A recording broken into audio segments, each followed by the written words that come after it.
Okay, we'll go ahead and get started. I call to order the meeting of the Manassas Park Governing Body for April 20th, 2021. Per the General Assembly's approval of the Governor's amendments to the biennial budget, the governing body may now meet electronically without a quorum actually assembled in a single location and without the in-person governing body members voting on the participation of those who are remoting in. The following benchmarks for the meeting this evening have been met. First, the governor has declared a state of emergency for the current COVID-19 pandemic in accordance with Code of Virginia. Second, the declared emergency makes it impractical or potentially unsafe for the governing body to assemble in a single location, and guidance from state and federal government support this determination. Therefore, the governing body will be meeting with various members participating electronically through GoToMeeting. Third, the meeting is to discuss or transact the business statutorily required or necessary to conduct operations of the governing body. Fourth, the governing body will make available a recording or transcript of the meeting on its website in accordance with Code of Virginia. Fifth, notice has been and will continue to be provided to the public using available methods. Lastly, we have made and will continue to make arrangements for public access through electronic means, including the ability to comment. Those participating electronically are Councilmember Darrell Moore, Councilmember Hasib Javed, Councilmember Alana Mensing, and Vice Mayor Banks. Those participating in person are Councilmember Yessi Amaya, Councilmember Laura Hampton, and Mayor Jeanette Rischel. Okay, next we have approval of the agenda. There are no minutes, so there will be nothing under consent agenda, and we have no closed meeting. Are there any changes or alterations of any type to the agenda? If not, may we please have a motion? Moved. Second. All in favor? Aye. Aye. Aye. Aye. Opposed, abstained, motion carries. Thank you. Next, we have public comment time. Is anyone signed up to make public comment? I am. Okay. I was writing it as you were. Okay.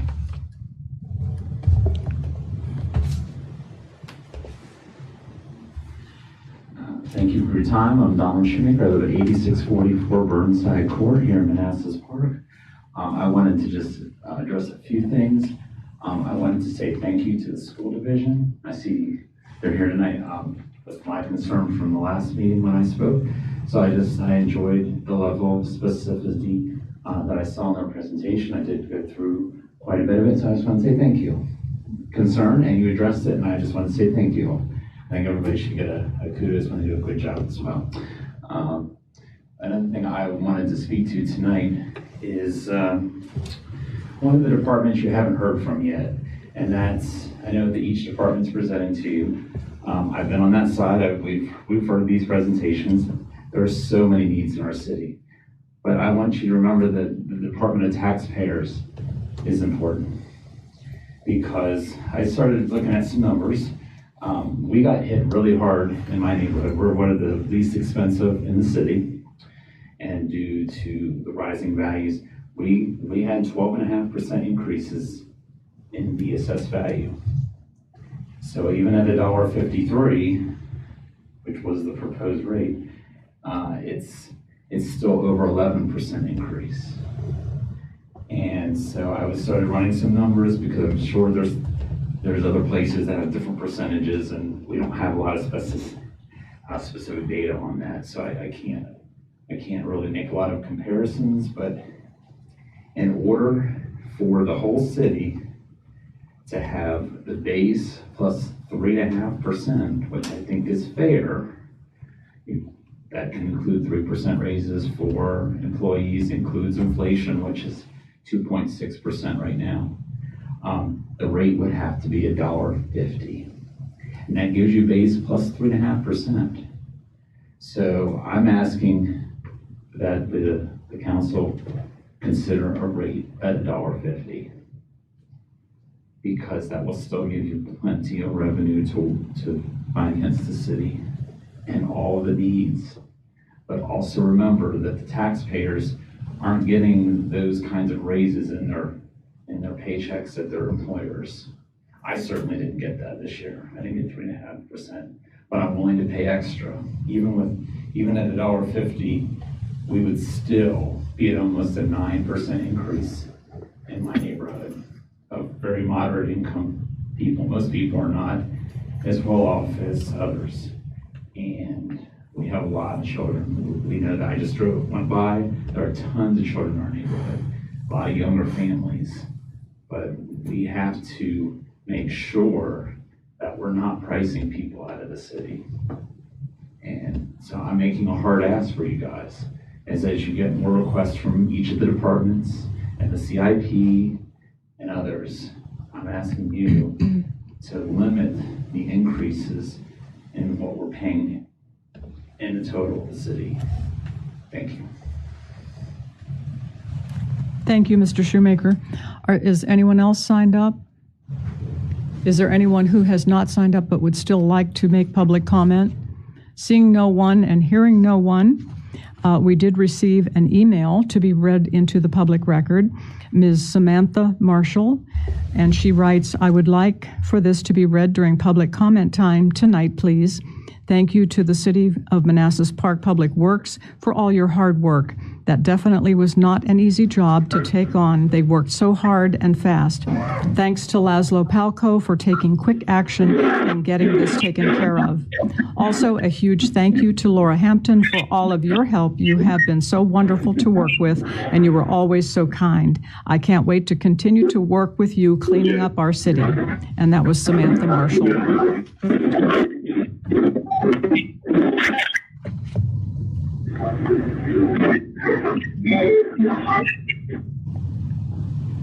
Okay, thank you, Laszlo. Okay, moving. Skipped agenda item 2. Oh, I am so sorry. I accidentally forgot the moment of silence. Please join us in a moment of silence. And Councilmember Amaya, would you lead us in the pledge? Yes.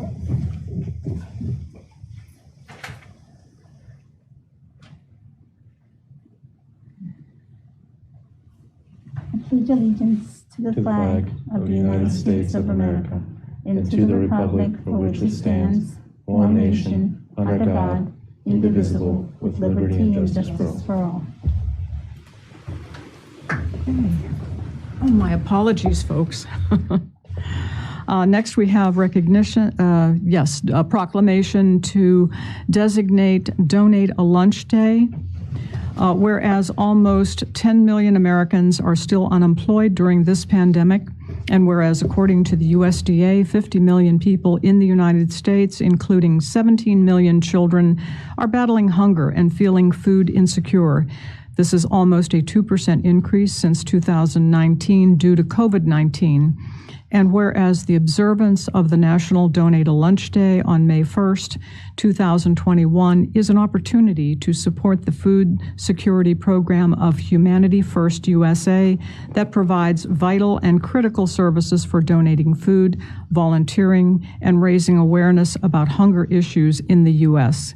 And whereas the campaign encourages its supporters to skip lunch on May 1st, 2021, and donate their lunch money to Humanity First USA to feed fellow Americans. And whereas this organization has hundreds of caring volunteers across the U.S. who donate their time, vehicles, gasoline, and energy to deliver thousands of meals annually to our fellow citizens in the U.S., especially during this pandemic, in response to COVID-19, have served 1.2 million meals in 2020. And whereas Humanity First USA is consistently providing financial support and food distribution to local food banks and pantries through funds raised under Food Security Program. Now, therefore, I, Jeanette Rischel, Mayor of the City of Manassas Park, meeting in regular session on April 20th, 2021, do proclaim May 1st, 2021 as the National Donate a Lunch Day and call this observance to the attention of all of our residents and further urge all residents to recognize the contributions made by all those who participate in all vital and critical services that address hunger. Do we have a motion? So moved. Second. All in favor? Aye. Aye. Aye. Aye. Aye. Opposed? Abstained? Motion carries. Thank you. Okay. No information, no presentations, no consent agenda. Moving on to unfinished business. 8A is adoption of the FY21 school budget amendment, the public hearing having been held on April 6th. We have with us this evening Mr. Neff and Ms. Braswell-Geller. Thank you for being here this evening. And I want to thank the schools for sending the detailed information for their budget amendment. The city had requested that the schools provide financial details and answers to the governing body questions by close of business on Thursday, the 15th. This was intended to provide enough time for city staff to incorporate the information into our meeting agenda packet and then upload that packet to the city website for public viewing. And I think it might be helpful to talk about why this information was requested. First of all, it's about transparency. The governing body has a fiduciary responsibility to inform taxpayers about the flow of funding for budgeting and appropriation process. And second, it's also about fairness. We should treat all parts of the city equally and hold all parts of the city to the same standard. So if detail and line items are included in city budget amendments as a financial best practice, then detail and line items should also be included in the school division budget amendments as a financial best practice. So in fairness, we hold everyone to the same standard of transparency. This is the reason that we made the request, and I just wanted to clarify that. I would ask the school representatives if you would like to comment or call anything specific to our attention in the budget amendment? Anything you want us to take special note of? I'm not sure if our executive finance director, Lee Ward, has any. Yes. Mr. Warwick, I see that you're with us this evening on the screen. Would you like to make any comment? Thank you. Mayor, I just would like to comment, and I agree with your comments about fairness, and I think that we certainly will provide this level of detail and information going forward in the future, and I appreciate your giving us that opportunity to do that. Well, and thank you, Mr. Warwick. We appreciate that you have provided the detail. Is there anything that you would specifically like us to take note of? No, nothing specific, just the fact that, I think a lot of folks put a lot of hard work into the documents that were provided, and I give kudos to, all the participants at the school board that participated in this endeavor. It took a lot of work to put these documents together in such a short time, so I just want to, take this moment to just, thank the school board for putting that time and effort into the document. Mm-hmm. Thank you. We'll move on to questions before we take a vote.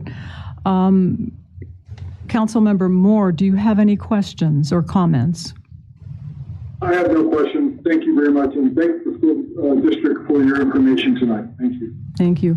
Councilmember Mensing, do you have any comments or questions? No questions. I wanted to say thank you for the detailed information, and I'm happy to support this. Thank you. Councilmember Javed, do you have any questions or comments? No questions. Thank you. Thank you. Vice Mayor Banks? No questions. Thank you. Thank you.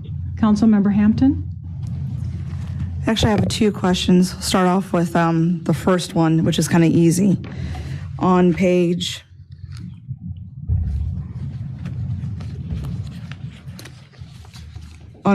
10, I was just wondering, what is that product? I'm sorry, I'll bring it to you. I know what it is. It's okay. Okay. Okay.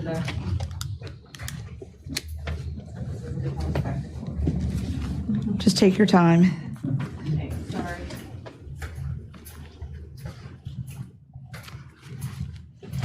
Okay, so to speak specifically to what that is, those are Rifton chairs. It's equipment for our students with disabilities. They're often well, they are devices and equipment that we have contained within our schools. But due to our environment right now, some of our students with disabilities are unable to be in school. So we're making our equipment available and accessible to students at home, or to, if they are able to come in, to have multiple chairs, standers. That way we can keep them cleaner, safer.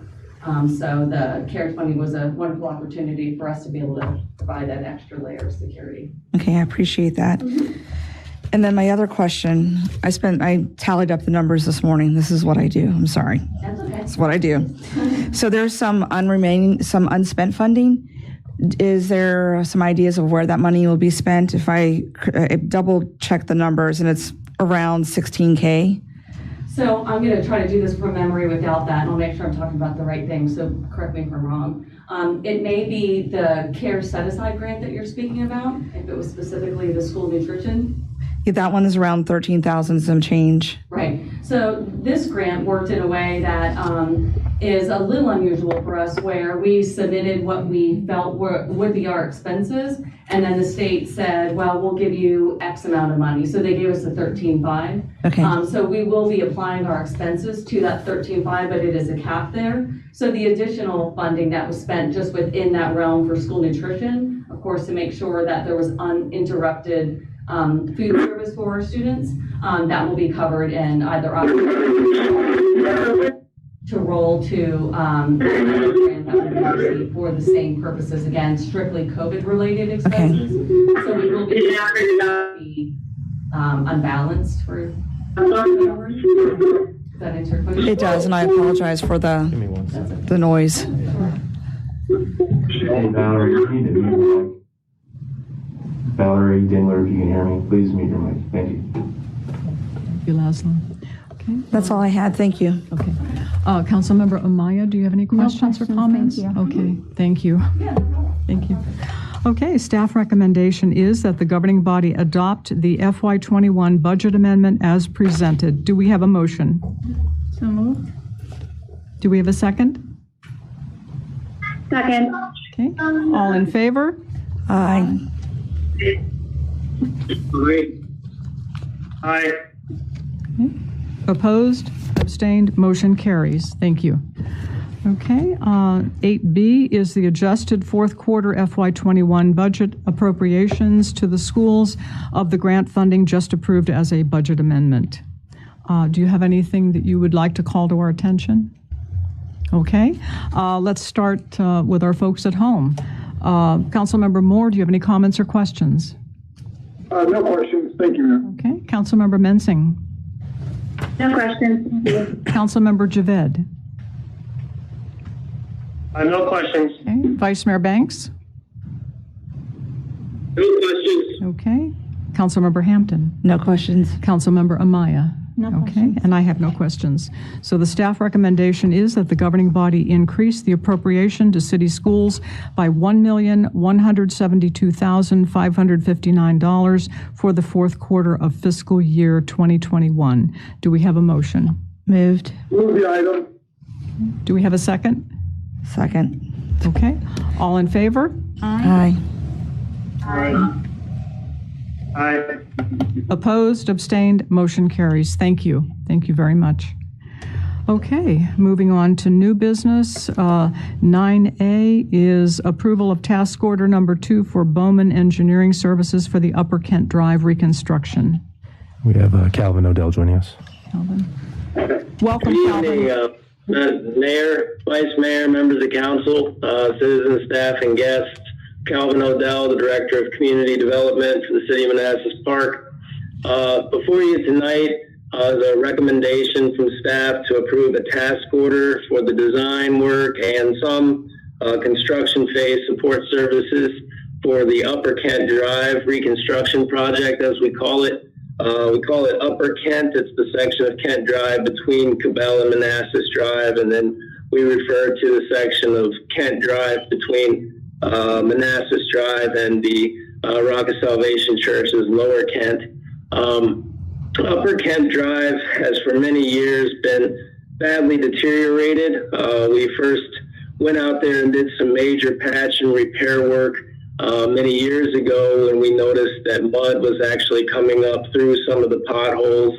That's never a good sign. But we did some significant patchwork in that area and it immediately failed. It's always a solid indication that your actual pavement design and your sub-base are failing in and of themselves. So we've had this project in the CIP for some time. Upper Kent Drive needs full depth reconstruction throughout to ensure that it doesn't continue to deteriorate. We do have a lot of utility work to take care of as a part of this project. We don't want to repair the street without taking care of our utility issues. There was a 12-inch water main installed down Upper Kent Drive with a past phase of water system improvements, but the water laterals were never moved over to that 12-inch line. So we would like to, with this project, move those laterals over to the newer line so that in case the 6-inch original line from the original subdivision fails, we would be able to abandon it in place without any loss of service to the residents along Kent Drive. So there is quite a bit of utility work to consider. The actual design services in this task order before you total $105,000. We don't anticipate all of that being completed in this fiscal year. The total cost of the task order, which includes construction support services and what we call CPI, construction phase engineering, the total task order comes to $153,738.74. Again, staff is recommending the approval of this task order to the governing body so that we can move forward with this design. This is a VDOT revenue sharing project, and because of the level of scrutiny we've had to give to the utility work, we are in danger of falling behind schedule. So this helps get us back on track, and BOMA has put together a pretty aggressive schedule with design completed in this calendar year. Thank you, Calvin. Thank you. We'll go into questions. Councilmember Amaya, do you have any comments or questions? No questions at this time. Councilmember Hampton? No questions. Okay. Vice Mayor Banks, do you have any comments or questions? Yeah, Calvin, my question is about the residents on Kent Drive that are going to be impacted by this construction. Are you going to inform them, and what's the alternatives for them? We're definitely going to have to get some public information out there so that the residents are aware of the activity. Unfortunately, because of the amount of utility work, it is going to be quite some time that they're going to be inconvenienced with work going on the roads. As with this project and the next project we're going to discuss, we're going to do our best at the end of each day to, provide as much parking and access to the street as is possible. Oftentimes that's sort of more work, but understanding the situation in that section of the city with the parking issues, we're cognizant of that. In front of the residents, it's probably going to go very similar to the actual Phase 5 water system improvements along Cabell. We'll move aggressively from lateral to lateral, getting those laterals switched over and really trying to only impact the area in front of 2 to 3 houses at one time. And then the major impact on the entire street will, of course, be as we move down the street, doing full depth materials removal and resurfacing. But again, we'll try at the end of each day to restore as much drivable surface as we can. Once we get to that phase, we can level everything up with temporary fill, even if we do have to abandon work for the night. And even if the project can't be, most likely the project can be completely paved in one course in a day and then paved in another course another day. But the full depth work is a bit of a challenge, and we'll discuss that with the next project as well. And my last question is about I read that we're getting some VDOT revenue sharing money from this. Yes. Is that still the case? Because my understanding is that VDOT's funds available has kind of dried up and they're prioritizing what they can fund. Well, at this point in time, there is some uncertainty from the state as far as what's going to be available in FY22, 23, and 24 for revenue sharing funds, but this project was already approved. It hasn't been deallocated. What we may see is that they borrow the money for construction from this project from now until this project becomes shovel ready, and then they'll have to probably borrow money from someone else's project to fund this project. But it is a constant juggling game when revenue sharing funds become short. But fortunately, this project was already approved on the books. It's another reason that we're, aggressively pursuing this task order so that we can show design expenditures so that it doesn't get considered for deallocation. Okay, thank you. Thank you. Councilmember Javed? Yeah, I got a question. I guess that you said the total cost was at 153, and the amount budgeted for FY21 is 105. Right. And I guess the understanding is the remaining of the 105 will be carried over to FY22, which is about 8,000. But where is that other extra 45,000 coming from? All right, this project has already been on the books for a CIP cycle, and we've already accrued $459,000 worth of funding for this project. So in the actual annual budget, you're quite right. There's only $97,000 in the FY21 budget, but there's already $459,000 in the coffers, if you will. Yeah, just to clarify, so in FY21, we budgeted $105,000. From this $153,000, we're only estimating to spend $97,000 in 21. So the remainder would be in FY22, which again is in the CIP for the over $400,000 that Calvin referenced. Got it. Yeah, thanks for the clarification. And then my last question is, I guess off the VDOT, what Councilmember Banks was saying. How long does it take for them to reimburse us? So the process is once we have shown payment of invoice, at any time after we have expenditures on the project, we can submit a request for reimbursement. We've seen those requests for reimbursement be turned around in as little as 2 weeks, and sometimes take as much as a month, month and a half. But we don't do it in lump sum. We do it as the expenditures come in. Sometimes you'll be applying for, when the project is moving slowly, you'll be applying for 1 to 2 invoices at a time. When the project is in the heat of construction, maybe actually attaching as many as 10 to 12 invoices to a single reimbursement request. But typically the turnaround time is anywhere from 2 weeks to a month, month and a half, depending on the detail and how many. It has to be reviewed by VDOT staff. So if it's 12 to 15 invoices on a single request, it may take a little longer. And then there is some time before it actually gets to our bank account as well, and that can vary. Got it. Thank you. That's all for me. Thank you. Councilmember Mensing? When do we expect construction will start? So currently we are looking at design completion in this calendar year, and we would hope to, if there winds up being no easements required, so there's no acquisitions phase for right-of-way, then we should be able to move directly into construction advertisement. The major question mark on the construction advertisement is, are there any additional utility easements or temporary construction easements that are required? If so, as soon as we complete design, we'll have to enter into a right-of-way acquisitions phase. That will become very much more clear around 30 to 60% design, where we'll start to understand if there are going to be any needed utility easements or temporary construction easements with the project. But it could be as early as advertised for starting next spring. Okay, thank you. Thank you. Councilmember Moore? Thank you. Calvin, so we're going to be pretty much replacing the public lateral that connect to the main in the middle of the right-of-way. Is that my understanding? Yes. They will be moved over. There will be new installations up to the private property line.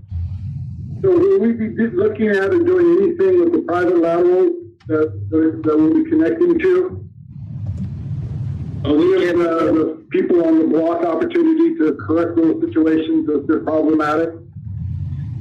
Yeah, we don't really have a vehicle in place to offer any incentives or anything like that at this point, but we certainly can televise their lines in the process of this and give them footage so that if there are major deficiencies, they can understand those and go ahead and correct those. But you know, we control what's to the private property line, and that will all become new material. But as far as the condition of their existing sewer lateral, their existing water lateral, that would be on the resident to correct. Mr. City Manager, is there a program that we can help develop between now? It sounds like construction is not going to start until the spring. That we would be able to at least give them some guidance as to the condition of their private lateral. If we're ever going to get a hold of this I&I problem that exists in our city, it would seem like we could come up with some kind of program where we at least camera, since we're going to be doing the construction work in that area, we'll let them know the condition of their private lateral before we make the connection. So you're saying that we need to have a program whenever we do these kinds of projects to at least televise the lines and give that information to residents, or are you talking about a full-on incentive program for them to make any corrections as well? Well, you know, I would love a full-on incentive program, but since we may not be able to do that, at least provide them with the information. We're going to be digging up the street. We're going to be replacing the laterals right of way. You can at least camera their lines and let them know if they have any impending problems. Because at the end of the day, that's helping the city's I&I problem. We at least give them that knowledge and that information. Yeah, so we can check out what the operational impacts will be of doing that, and potentially if there's some costs, we can put that on our general kind of I&I repairs and maintenance, either capital or operating line item. But I would have to talk to Calvin offline and see what the options are. And maybe this is a question for Dean, but is there any way of entering into the contractor that's going to be doing this work here, for them to have access or at least have a conversation with their private homeowner if they're having problems to somehow do the work while the ground is open and the trenches have been dug and that kind of thing?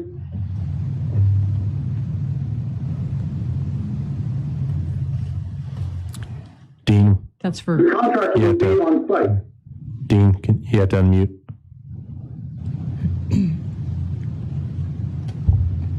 Yeah, so if I understand, you're asking if the homeowner can contract with our contractor as they're already on site.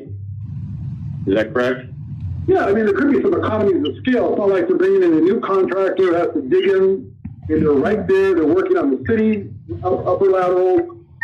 Yeah, there's nothing at all that stops them, the contractor, from doing that. As long as our work's getting done and what we're paying, then there shouldn't be any problem. So I think the city has, we could really benefit from this as a city, be able to make that connection, give them the contact information, at least TV their lines, to let them know you have an obstruction that's, causing an I&I problem for the city, losing water. Seems like everyone would win in this situation.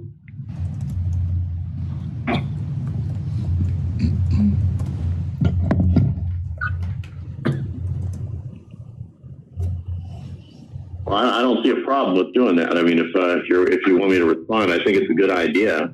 If the homeowner wants to do that, as long as the city's not picking up that cost, it wouldn't be a problem. Yeah, I mean, we could at least camera the line. So yeah, if we can make that happen, Mr. City Manager, that would be great. Or at least get a report back on what the possibilities are. Yeah, well, I would be a little hesitant if we were out there doing the work of the contractor to communicate with the homeowner. I think we could just let the homeowner know the contact information, and we can ask ahead of time if the contractor would be willing to do that.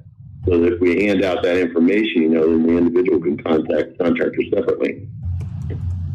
We would not. We would not want to slow down the project on the city side of it, as long as it would not do that. Yeah. Yeah, maybe something that includes the information about the I&I project, how serious it is for the city, you know, how it would improve their quality of life. And here's a contractor that's going to be on your street making repairs to the city system. Yeah, I mean, that would be helpful. That would be a start.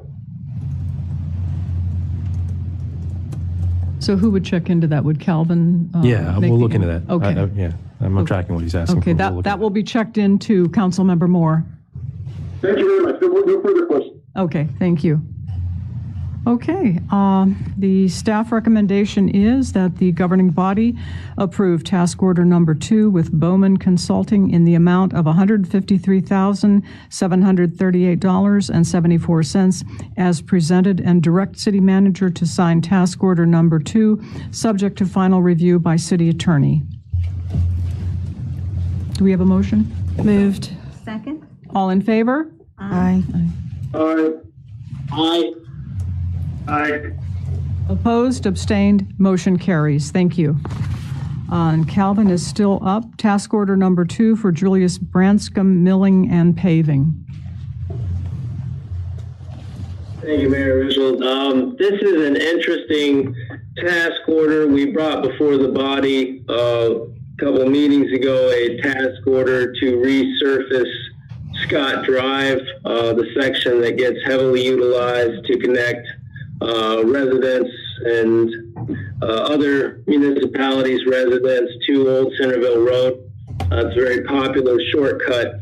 We had Bowman Consulting do some test samples out on Scott Drive after the pavement failed drastically. We repaved it 6 years ago with a basic mill and resurface, and it only took a couple of years for the pavement to severely degrade in areas.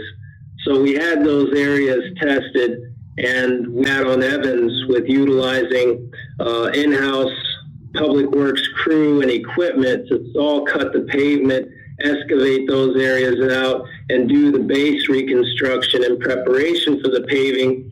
We're not going to be able to be time efficient and impact reducing to saw cut and actually excavate out the material ourselves. But Branscombe Paving can mill out 6 inches of material, and with the milling machine, as you're milling, it's taking the material directly into a dump truck that can be hauled off. So we can really mill out those areas, get to work on the full depth reconstruction, and anything that has to be temporarily filled back to pavement grade for an evening so that residents can return to a drivable, parkable street, we can achieve. However, to try to saw cut these large areas and do the excavation ourselves and haul it off in the dump trucks just really isn't feasible. Unfortunately, this is not really something that pavement companies are used to. They mobilize to an area, typically for a 3 to 4 day project. What we're asking them to do is to come in when we call them from day to day to mill out an area so that we can start full depth work, and then call them back in a few days later when we're completed that section, mill out another area.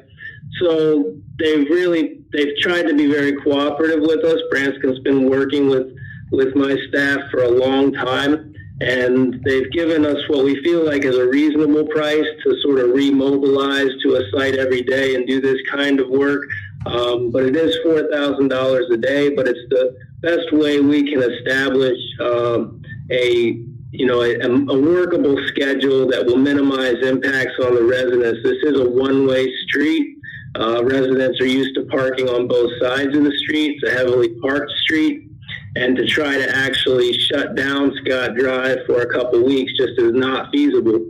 This way we can keep Scott Drive open every evening, but still get the full depth work done, and then the milling and paving will inconvenience them, of the entire street will inconvenience them for another couple of days.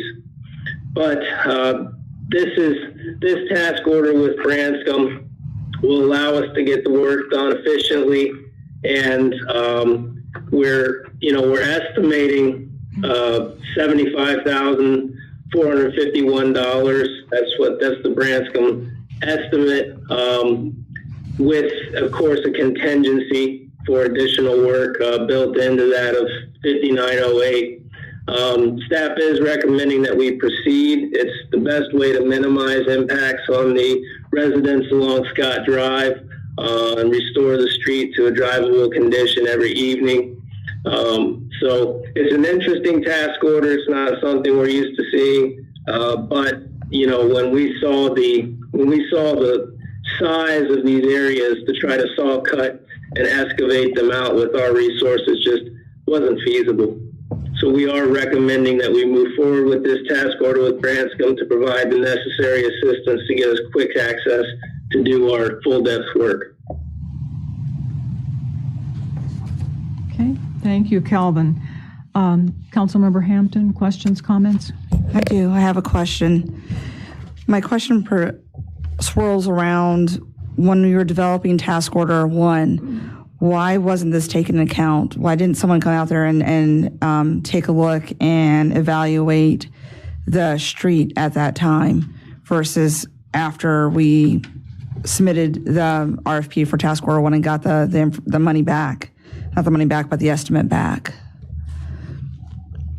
Again, at the time we were expecting to go in, mark out these areas where Bowman had done their test pits, done their borings, and excavate them the same way we did on Evans Drive last year.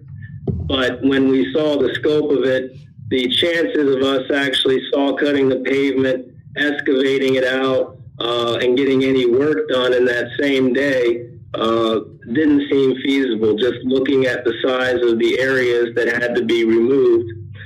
So rather than just put this on the residents and elongate the project, this is our recommendation to expedite our activities. We could still attempt to saw cut and excavate, but it's going to increase the duration of the project substantially, because we may get nothing more done in a single day than saw cutting and excavating, whereas with Branscombe coming in and milling out 6 inches, we may actually be able to achieve the full depth work ourselves in the same day that we open up the surface.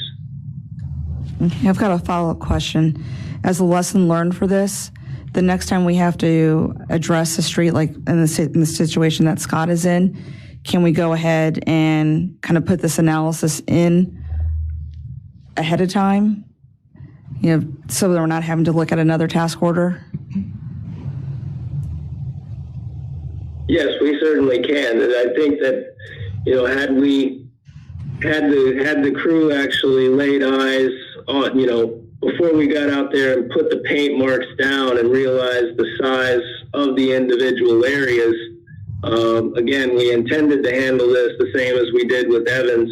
But once the crew laid eyes on the actual sizes of these individual areas, it really made it obvious that we were going to be too impactful on residents of Scott Drive to do it full in-house. Okay, that's my only question. Thank you. Okay, thank you. Councilmember Amaya? No questions at this time. Okay. Councilmember Moore? No question. Thank you. Okay. Councilmember Mensing? No question. Okay. Councilmember Javed? Yeah, no questions. Thanks. Okay, thank you. Vice Mayor Banks? No questions. Okay. Thank you. Thank you. Thank you. Okay, the staff recommendation is that the governing body approve task order number 2 with Branscombe in an amount not to exceed $69,542.90, together with a contingency of $5,908.58, for a total not to exceed amount of $75,451.48 as presented, and direct the city manager to sign task order number 2, subject to final review by city attorney. Do we have a motion? So moved. Second. All in favor? Aye. Aye. Opposed? Abstained? Motion carries. Thank you. Thank you very much, Calvin. Thank you. Okay, next is item 9C, which is photo enforcement of traffic signals. Tonight, this will be mainly the governing body receiving information on this initiative. The vote on the ordinance will be deferred Per Code of Virginia, we do not have to have a public hearing for ordinance changes of this type, but it's really preferable to have a public hearing so that residents can provide input. The public hearing will be scheduled to a future date, I believe the first meeting in May, if I recall correctly. Likewise, the vote on the agreement will be deferred until after the vote on the ordinance. Chief Lugo and Major Reinhardt are with us this evening. I think this was the dean. You're up? I think this was the dean item, yeah. Okay. Okay, I thought they were both going to comment. They could, but Dean is supposed to explain why we're doing this, because this was already approved back in December. Oh, yeah, no, I realized that it was, but we have 3 new governing body members. Correct, but so- he needs to explain kind of why this is being brought back Okay. up. Dean?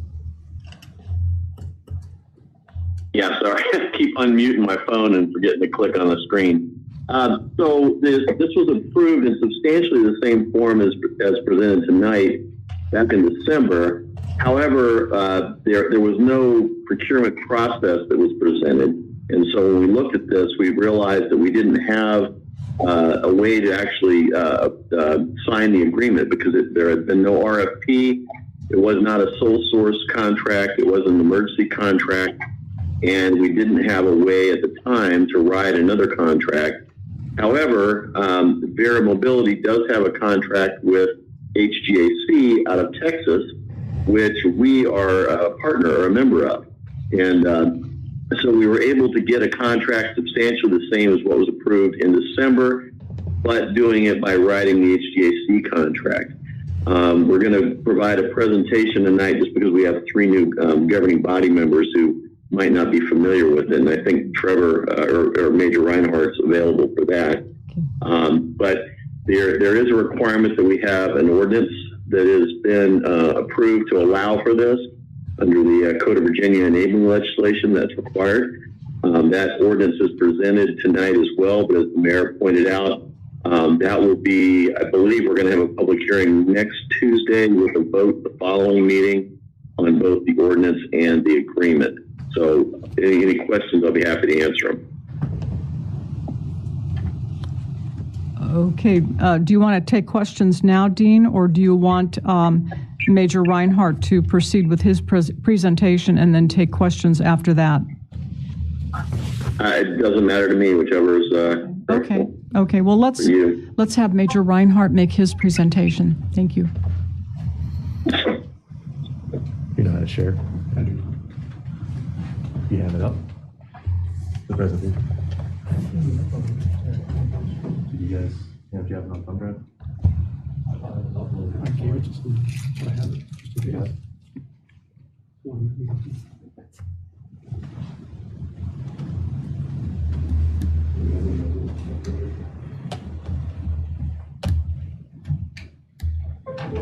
Please bear with us 1 second here. All right, which one is it? This one? Yes.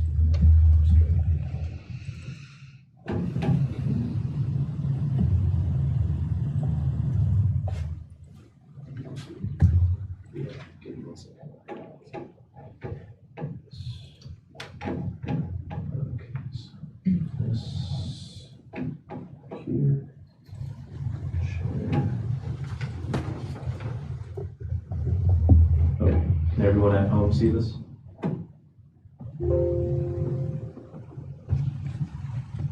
Can you see this at home, folks? Yes, we can. Yeah, we can see it. Thank you. Yeah. Good evening, Mayor, members of council. Presenting the red light and speed safety camera program again tonight. In the past 24 months, the Manassas Park Police Department has responded to 135 traffic crashes at the intersection of Manassas Drive and Centerville Road. 4 of these crashes involved vehicles striking pedestrians. Some of the research shows that intersectional safety improves with red light safety cameras. The Insurance Institute for Highway Safety, IIHS, studies found that the introduction of red light cameras reduced violations by approximately 40%.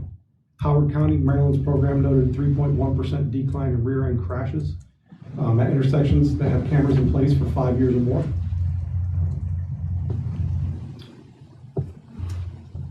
The red light safety camera system allows the Manassas Park Police Department to increase traffic safety and help reduce the number of crashes or related injuries to citizens of Manassas Park without any additional cost to its residents. Virginia Code 15.2-968.1, use of photo monitoring systems to enforce traffic light signals.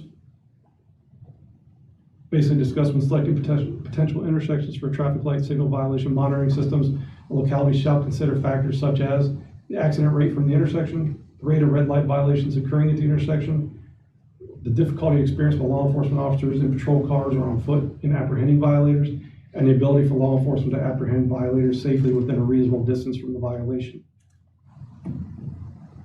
Continuing, before the implementation of a traffic light signal violating monitoring system at an intersection, the locality shall complete an engineering safety analysis that addresses signal timing and other location-specific safety features, which by signing the agreement would start that process. No traffic light signal violation monitoring system shall be implemented or utilized for a traffic signal having a yellow signal phase length of less than 3 seconds. All traffic light signal violation monitoring systems shall provide a minimum of a half-second grace period between the time the signal turns red and the time the first violation is recorded. Any locality that uses a traffic light signal violation monitoring system to enforce traffic light signals shall place conspicuous signs within 500 feet of the intersection approach at which a traffic light signal violation monitoring system is used. The locality also shall conduct a public awareness program advising the public that the locality is implementing or expanding its traffic light signal violation monitoring system. So how does this system work? The system activates when the motion is detected just prior to the crosswalk after the traffic signal is turned red. When an event is detected, the system triggers the camera, captures 2 color images from the rear of the vehicle. The first image shows the vehicle at the stop bar and the illuminated red traffic signal that has been red for at least a half a second. The second image shows the vehicle in the middle of the intersection with the red traffic signal still illuminated. The license plate image is cropped from one of the 2 images and captured. Data including the time, date, duration of the yellow and red lights are also recorded, and a 12-second high-definition video of the event is recorded, including 6 seconds prior and 6 seconds after running the red light. Here's samples of what those photos would look like.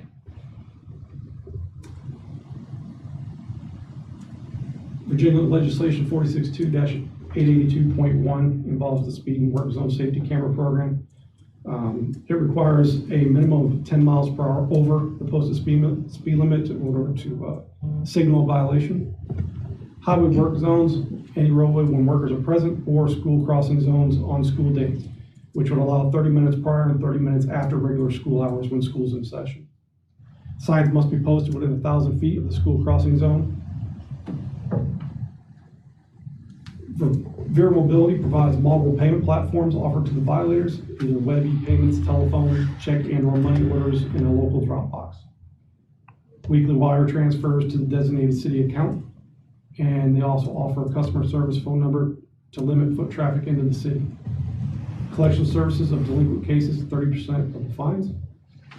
Manassas Park Police provides an officer must approve all designated violations. So anytime Bureau Mobility takes a photo of a suspected violator, that has to come to us. An officer would review those images of video and authenticate if it is a violation or not before it would continue any further. Designated officer would also appear in court on any contested violations. This is the same as the bus safety cameras that we currently have in place. In the agreement, the red light safety camera system is $47.50 fixed fee per month per camera system.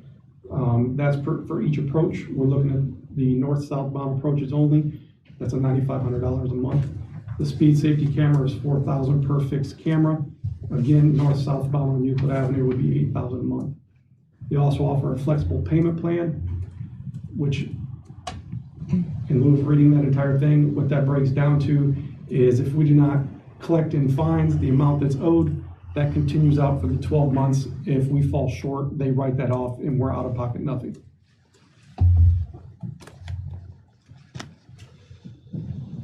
I'll take any questions at this time. Okay, thank you. Okay, Councilmember Amaya, do you have any comments or questions? Did you say that if we don't meet the requirements for the amount of tickets that we're issuing, whatever is owed, it's no longer liable to the city, is that what you said? That's correct. Okay. That's it. That's it? go ahead. Okay, thank Yes. you. Councilmember Hampton.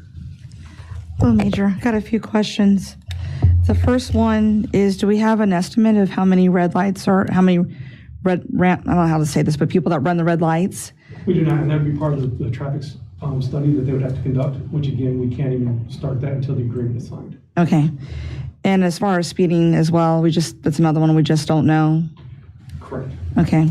Because the question I wanted to ask, and since we don't have the metrics, is, do we have enough? My guess is we do, but that's a very uneducated guess based on, me traveling, is do we have enough people running the red lights at the intersection of 28 Manassas Drive to cover those costs?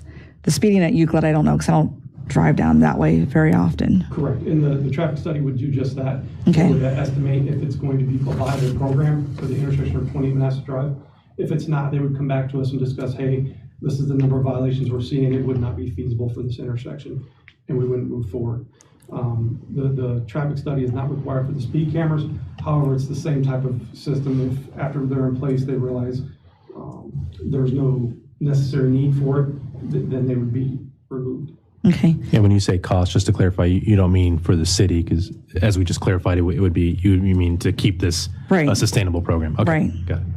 So my other question is the level of effort. What's the new level of effort upon the police department to review the tapes?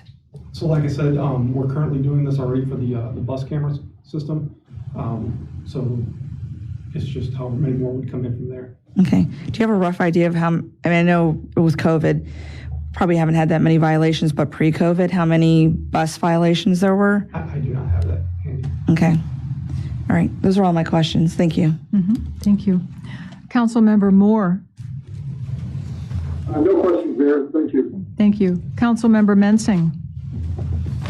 Just one question about the bus camera. How often have those been contested and you guys have ended up going to court over a contested bus I don't have the exact violation? numbers, but it's very, very few. Okay. All right. Thank you. Thank you. Councilmember Javed.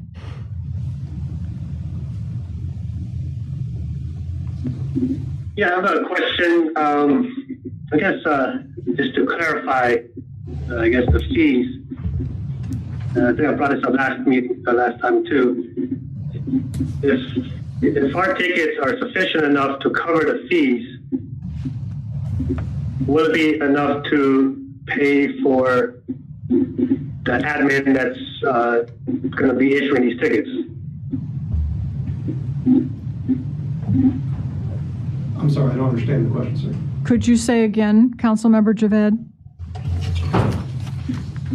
I'm just trying to see if this is going to be how cost efficient this will actually be. If we make enough traffic light violations to cover the monthly fee to Vera Mobility, but is there enough revenue still coming in to pay for that officer's salary that's reviewing these tickets? And again, sir, I apologize. I can't answer that question not knowing the number of violations that we may see. And after the first year, is that number going to decrease, increase? And again, Vera Mobility would be providing all the work up front. They're sending the notices, they're doing the collections. The only thing we would be doing is reviewing the videos, which again, we're already doing for the bus cameras. I hope that answers your question. Well, and that's, I mean, we're not going to get the revenue. The revenue is going to go to a third-party company, Vera Mobility. It's not going to come back to the police department as extra revenue. It does after we cover costs. Once we cover costs, then yes, then there would be a revenue portion that would come back to the city.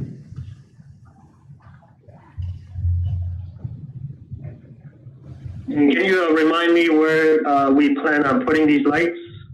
Manassas driving Route 28, the north and southbound approaches.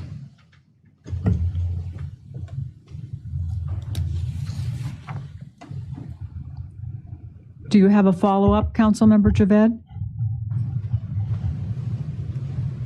No follow-up. Thank you. Okay, thank you. Vice Mayor Banks?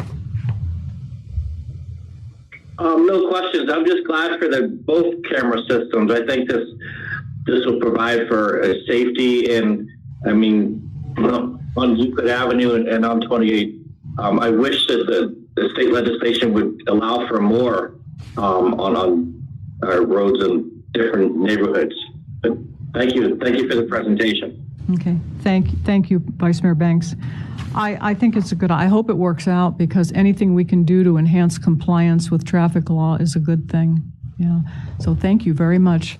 And I assume nobody has any questions for you, Dean, so we'll move on. Thank you very much. All right, one more question before we move. Yes, go ahead. I just remembered. Yeah. So, Laszlo or Chief, you don't anticipate hiring an extra body just for this? No, that would. I guess that's what I was trying to get at. No, that's not. We wouldn't hire anyone extra for this. In the future, I mean, if this was generating that amount of revenue where that would be required, because that's how many tickets we would have, then we'd come back to the governing body. But again, it would be revenue, or it would be cost neutral at that point. It would be simply to address this issue. To make that monthly payment, I mean, that's going to be a lot of tickets they'll be reviewing. I just want to make sure they could handle that capacity. Yeah, that's the game plan. That we'll be reviewing that, and we'll get more data. We're going to do the analysis up front. Remember, to see kind of what they're going to do, kind of the pilot, to see how much volume we have, so we have more information. Oh, a quick follow-up. So basically, the red light is almost an exchange of, instead of having an officer planted at that intersection for hours at a time and trying to pull someone over, this is a safer, quicker way and more efficient way of doing that. Is that a better way of describing? You're absolutely correct. And also, there's a benefit. That's right. There's a benefit to the violator, the fact that the red light violation is a civil infraction, which is a $50 fine, no points on your license. Where if we were to pull you over and give you a summons, it's probably going to be at least a $150 fine and points on your license. Okay. Thank you. Mm-hmm. Thank you. Okay, much appreciated. Thank you. Moving on to the CIP presentation. We'll break between each presentation, give the governing body a chance to question and to comment. And the schools have indicated that they would not be presenting, but would be happy to answer any questions. So we'll take you folks first. Okay. So let's start with comments and questions. Councilmember Moore, do you have any comments or questions for the schools regarding their CIP section? Not at this moment. Thank you. Okay. Thank you. Councilmember Mensing? No questions. Thank you.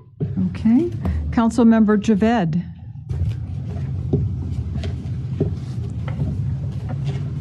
Yeah, I have a question. Hold on, I just need a minute to get, we're doing the schools first. Get to my page.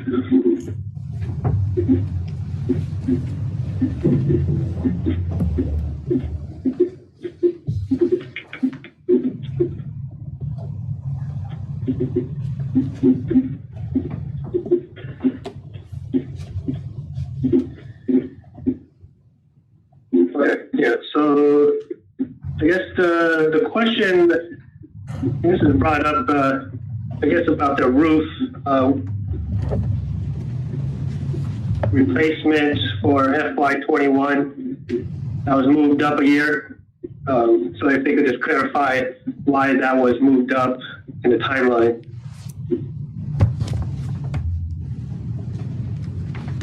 I'm sorry, I'm not clear on what you're asking. It was moved up from FY21 to FY22, or 23 to 22? 23 to 22. The reason it is because of the shape of the roof at this time. We thought we could be able to push it back an additional year. When we had the engineering study completed, it became quite evident that this was a pressing need for the schools at this time.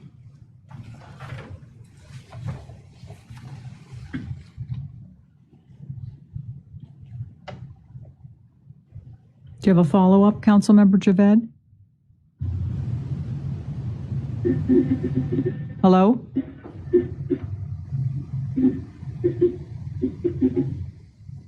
Councilmember Javed, can you hear us? We are not able to hear you. Did we lose him? Okay.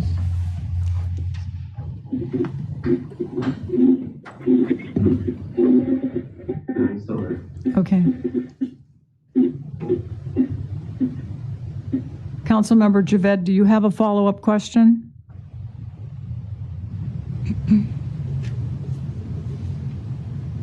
Hello, can you hear me? Yes. Go ahead. Sorry. I don't know what happened.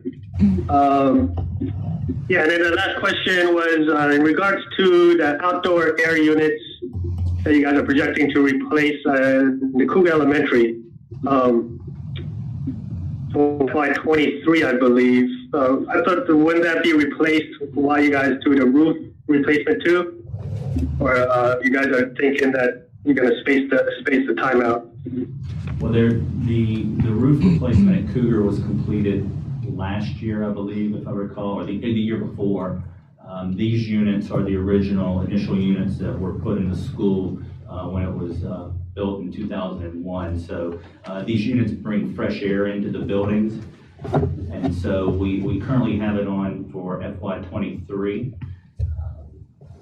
Of course, we would, with COVID, fresh air in the buildings is very important. We would consider maybe moving it up to FY 22 if we could, be able to fund the project. And we realize that, it's pay as you go. Is it the same thing that you guys just replaced, or I guess maybe those are just filters that you guys did with the CARES money act? I'm sorry? Oh, you guys replaced filters using CARE Money Act. Is that different than what this project entails? We have been. We've also been replacing the indoor units as we've seen failure from those. Those units require the R22. And so the refrigerant R22, which is very challenging to find, and if you can find it, it's very expensive. We're seeing a lot of failure in those individual units. So we've been purchasing and replacing them on a as-need basis. Got it. And then my last question is the reconfiguration of the high school entrance. I've seen probably 3-4 different price quotes on this project. Is the $350 project cost the final cost for this project? We've had some preliminary drawings that have been completed. I don't have a total cost. That is a complete estimate at this time. Have you called around for price quotes? We have not. Okay. We just had an architect that came in and gave us some preliminary drawings, our original architect. Okay. Because usually it's the price quotes drive the budgeting, and then but once it's budgeted, that drives the RFP. Yeah. Okay. This project is something certainly we'd like to do for student safety. It's also, we realize, going to be a very expensive project. So I think we have not, we took a step this past year to have a greeter at the front door, someone that could funnel any visitor into the building directly into the front office, as opposed to them maybe getting up the accessible ramp and going somewhere else in the building. So it's kind of a stopgap measure for us at this time, but it's something that definitely is we would like to do in the future. Since you regard it as a safety issue, my recommendation last year, I believe, was to have Chief Lugo go over and take a look at it. We have a lot of expertise in our police department. It might be that they could make a recommendation that would be far superior than the one that you're contemplating.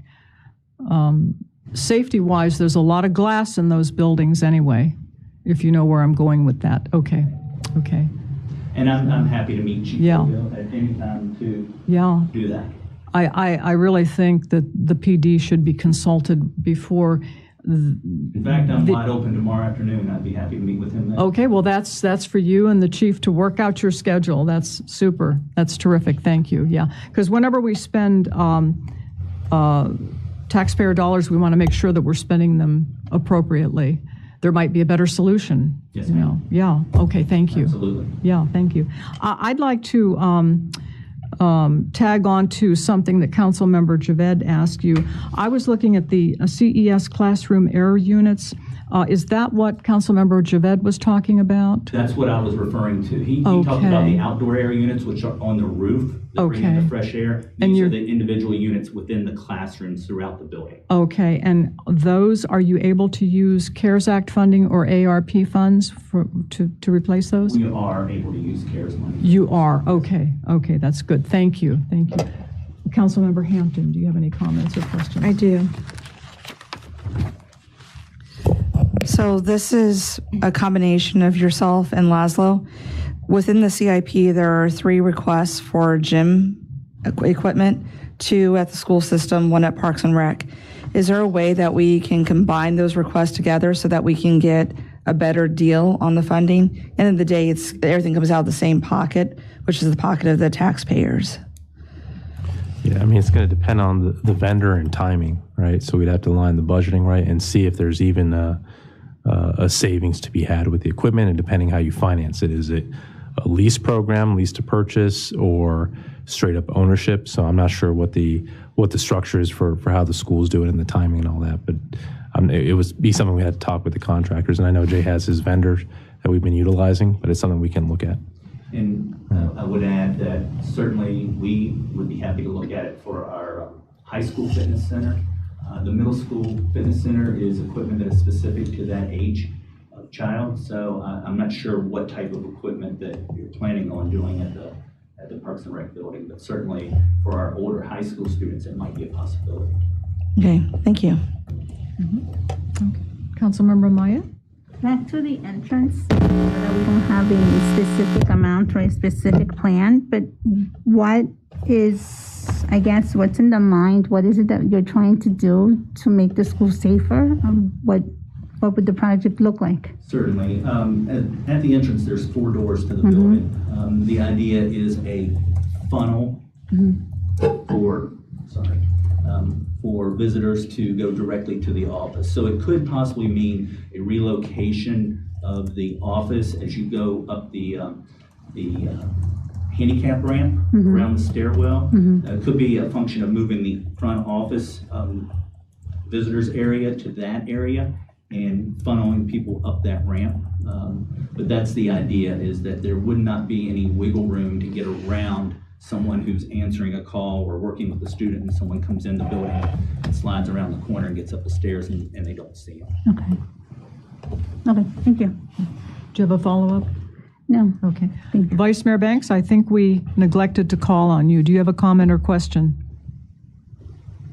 No, I just want to echo the mayor's suggestion to please meet with the police chief. I remember she mentioned that in the past, so that's all. Thank you. Okay, thank you. Thank you very much. If we have any other questions, we'll send them in an email, but we appreciate you being here this evening. Please do. Thank you, Mayor Michelle. Okay, thank you very much. Thank you, Ms. Braswell-Geller. Thank you. And I hope you're feeling better. Thank you. Okay.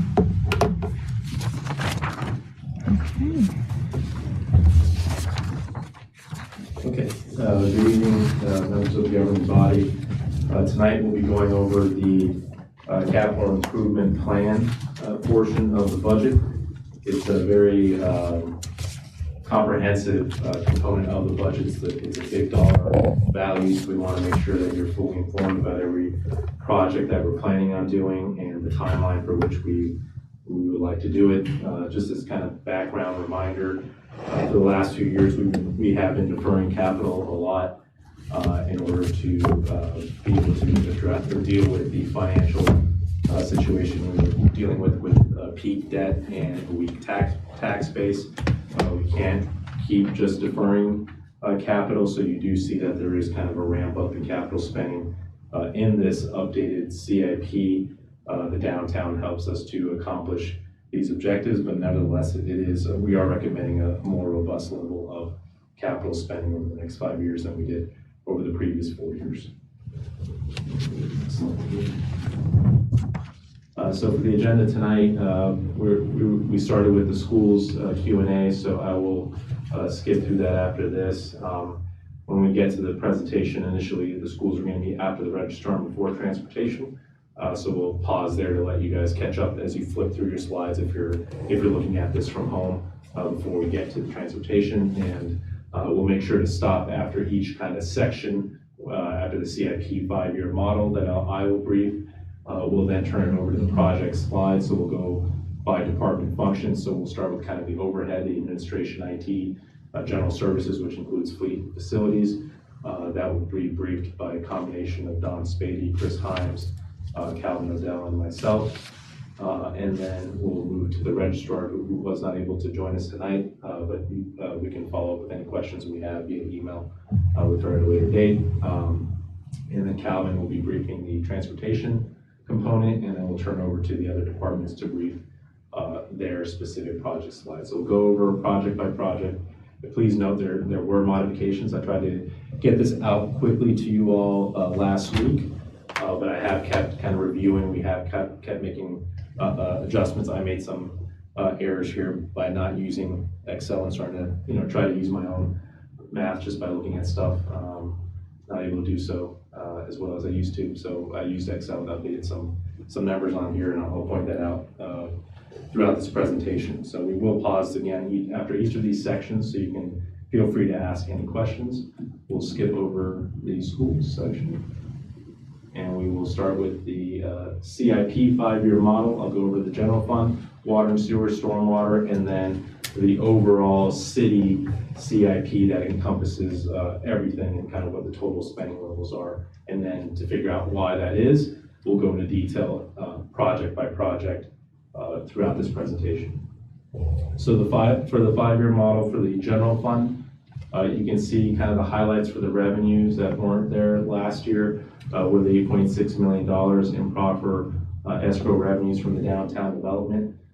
That's going to help us not only make sure we can make our payments for the new City Hall lease, which begins in FY24, roughly $500,000 starting in FY24, and then gradually picking up steam across each fiscal year, but also utilized to help with the purchase of the community development building, and then the surplus, any additional remaining to help out with building up of the actual proffer fund itself, which we utilize to cover our 30% share of our NVTA contribution. That's been kind of the historical practice of how to match that funding, and that's why the proffer fund has gone down each year because of that. So this allows us to replenish that to help us at least be able to fund that throughout this decade without tapping into general fund operating fund transfers for that purpose. In total expenditures, you can see over the 5 years, we have $33.6 million, or $3.5 million of that is just the contributions towards towards the proffer funds that I just described here. That's not truly an actual expenditure, so you can think about it a little bit more as kind of a $30.1 million in actual expenditures. If you want to dive down even further in the transportation section, you also have some additional transfers to the NVTA fund as well, which reduce that number because it's just going back towards revenue as well. Another way to look at it, so when you add in schools to the previous table that I just showed you, spending was around $38 million across the 5 years. The largest portion of that is the transportation. You can see facilities and grounds below. Looks like it's bigger, but again, about 3.5 million of that is the contribution towards the proffer fund. So you can subtract 3.5 million from that 10.6 to reflect what we're actually spending on facilities and grounds. Therefore, transportation remains the largest single item that we're spending on the general fund across the 5-year CIP, just under 30% of that. And you can see public safety, police, and fire combined is around 5.2 million. The schools just discussed their CIP is currently at 4.4 million. And then you can go down here. I break out kind of overhead into 3 different categories, so you have a little bit more visibility in how much we're spending on fleet across the 5 years versus facilities and grounds and any other administrative and technology overhead. Plus, we combined the registrar and our poll books, the actual voting machines as part of that $1.4 million figure. For water and sewer, the highlight here, just like we're getting $8 million in proper revenues from the downtown, we're going to be getting roughly $12 million estimated in tap fee revenues. That's a significant boost towards our CIP, and that's really one of the major reasons why there's the actual average proposed water and sewer rate increases over the next 10 years dropped by 3 percentage points. It's because of that, along with the expanded customers paying in as well. So that's bringing in a good amount of revenue to help out with the CIP for water and sewer. Total spending is $27.8 million. That was one of the areas where I think I put $28 million in the original presentation. That was just my off the top of my head math, but it's 27.8 just to clarify that, and we'll update that on the website as well. 15 million out of this, around 53% is specifically for debt, UOSA and water and sewer debt. You can see that remains high throughout this 5-year CIP. It's starting in FY30 where it starts to drop off pretty significantly, but we don't have those savings here in this current 5-year CIP model. So debt continues to be the biggest piece of our capital spending. We have about $6 million in infrastructure and maintenance, almost $3 million for the actual planned water system phased improvements that Calvin's going to brief you on here in a little bit. $2.6 million for facilities. That includes the water and sewer contribution to the general fund for the acquisition of the community development. That's part of that number as well. And then $1.3 million for other categories. For stormwater, you can see here that the biggest takeaway, $24.8 million spending over 5 years, but $20 million of that is for the stream restoration project that will actually get us towards our TMDL goals. Additional $1.4 million in additional TMDL projects, including the Connor Pond and other projects identified by Alan and Calvin, and then $1.9 million for actual maintenance of existing stormwater capital infrastructure. We start making debt payments in FY25, assuming that's the route we go for how to finance the Russia Branch Stream Restoration Project. So you can see in that first row of expenditures, that's our best analysis of what we're going to be paying per year in debt. However, that's very subject to change based off interest rates and what interest rates are going to do over the next few years as well. They're at still a kind of, they've been at all-time lows here for the last few years. That's not guaranteed to remain that way, but let's cross our fingers that interest rates do not get too high by the time we're ready to take on this project if we have to borrow for the project. Right now we're assuming we do, but we hope to have other solutions that wouldn't require us to have to borrow. And then you have 4 other miscellaneous categories like overhead, vehicles, equipment, about $492,000 for stormwater. So when you combine everything into the city CIP summary, but you remove the enterprise debt payments, since we don't include general fund debt payments in the general fund CIP, and also eliminating kind of those contributions to proper funds, which are just transfers, we're spending roughly $71 million over the next 5 years in capital expenditures. The biggest overwhelming piece of that, again, is that $23.8 million in stormwater infrastructure spending. Next up is water and sewer at 12.8, and then you can see transportation. Just a few years ago, transportation was larger than those first two. For water and sewer, we deferred a lot of capital spending simply because of our cash shortage over the last few years, where we couldn't spend down the water and sewer fund balance. Our cash position is improving and continuing, projected to continue to improve in the general fund, which allows us to finally spend the fund balance down for the water and sewer fund balance to actually take care of our capital infrastructure. And then that 10.5 million down there on the bottom, that's the combining of those 3 separate items that I had on the previous slide, which included fleet, facility, technology, every other kind of overhead component that was assigned to that. So this was kind of the overall summary of where the city's at from a CIP standpoint. And before I move on to the actual project by project details, I just wanted to see if y'all had any questions about the overall picture. Councilmember Hampton? No. Councilmember Maya? No. Okay. Councilmember Moore? No questions, thank you, at this point. Councilmember Mensing? No questions. Councilmember Javed? None here. Vice Mayor Banks? Yeah, one question in regard to the stormwater, the stream project. There's any grants that we're going to try to pursue for that? Absolutely. That's going to have to be one of the, not just the SLAP funds, but other federal grants is what we're going to pursue. There also may be an opportunity for ARPA funds. It depends on how they define water projects. If it includes stormwater or not, that's yet to be determined. But there are projects. There was a lot of, when Merchant McIntyre briefed you all this last fall, I don't know if you recall, there was a lot of funding from the federal EDA, which is the Economic Development Administration. Unfortunately, our city doesn't qualify for those, but that's where a lot of the stormwater grants from the federal side were located in. We just didn't qualify. There's designated areas across the country that do, and our area does not qualify for that.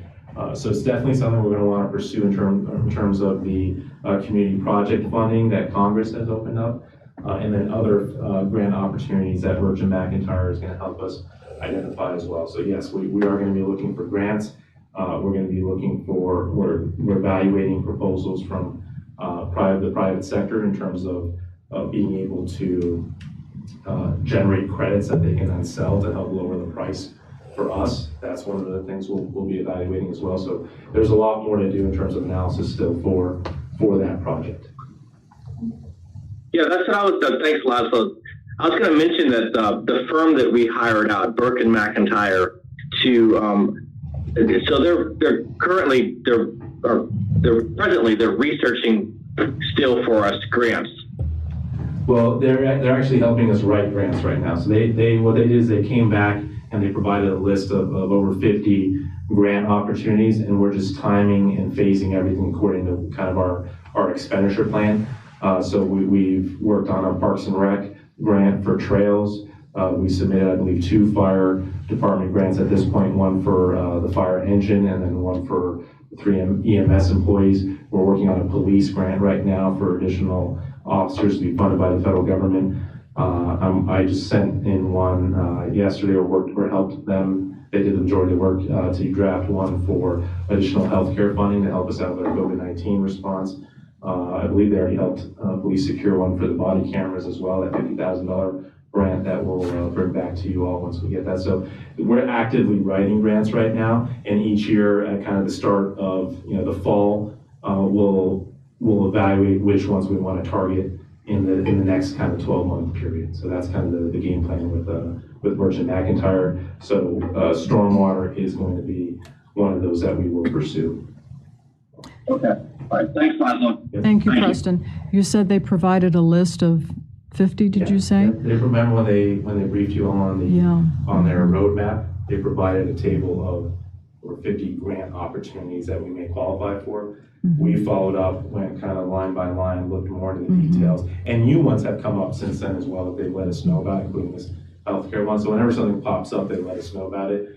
But some of them, as we kind of dove deeper, like the EDA ones, unfortunately, we ended up finding out that we just didn't qualify as a jurisdiction for those. And those were the biggest ones. That's where we were very hopeful we were going to get a lot of money for the Russia branch stream restoration. But it's how the federal government designates economic areas that require economic development support, and our area did not. And we would have to partner with other kind of surrounding jurisdictions to be able to qualify for that. So it's a pretty big pool to get the federal government to kind of change how they classify that. Okay, and refresh my memory, did they eventually provide that extra column with the federal strings that would be attached to the funding? That I don't recall. That column I don't remember. But that was presented to you that evening. Okay, and I don't recall that particular column was on there, that they had not provided it. I don't recall that, but that's something. Okay, is it on the current list that you have? There are components of that, yes, and we've done an Excel spreadsheet where I've done my comments, and when we look at each of these now, we go over the full documentation and we look at all those things. Do we even qualify? what are all the strings attached. So we do that project by project. So the strings, so the federal strings that would be attached, federal requirements and limitations, it would be within that Excel document, is that correct? I don't know if I've inserted that in my Excel document or not. Okay. But I have my notes about which ones we qualify for, which ones we don't. So I put yes, no in terms of. Okay, well, and that's. Chicken scratch notes that way. Yeah, no, that's fine. I know you're keeping track of what we qualify for and what we don't qualify for. I'm talking about what the federal government requires as That's strings also why attached. it's yes Okay. or no. If there's too many strings attached that we don't qualify, it would be a no. Okay, Yeah. okay, so they did provide it. When we look at that, we go project by project from their list, and they provide us the documentation. Many of the documents are long documents that we go through together, and then we determine whether it's something we can apply for or not. Okay, thank you. We just don't apply without doing the full research on the documents of what the entire grant entails. Okay, thank you. Okay, go ahead. Any other questions? I don't know if we got through. I think did we go around to everyone? I think we did. Yeah, we did. Okay. So we're going to start with administration, IT, and general services, and then you can see kind of the order after that. So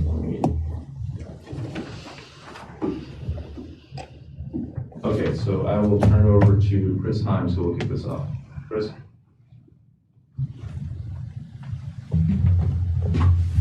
Good evening, Mayor, members of the governing body. My name is Chris Himes. I'm the Assistant City Manager for Administration, and I'll be going over the information technology software capital budgeting needs. And you'll notice that many of these needs align with the already described IT master plan that was provided at a recent governing body session. So if you have any questions, I can answer them today and also point you in the direction of some of the justifications provided in that master plan.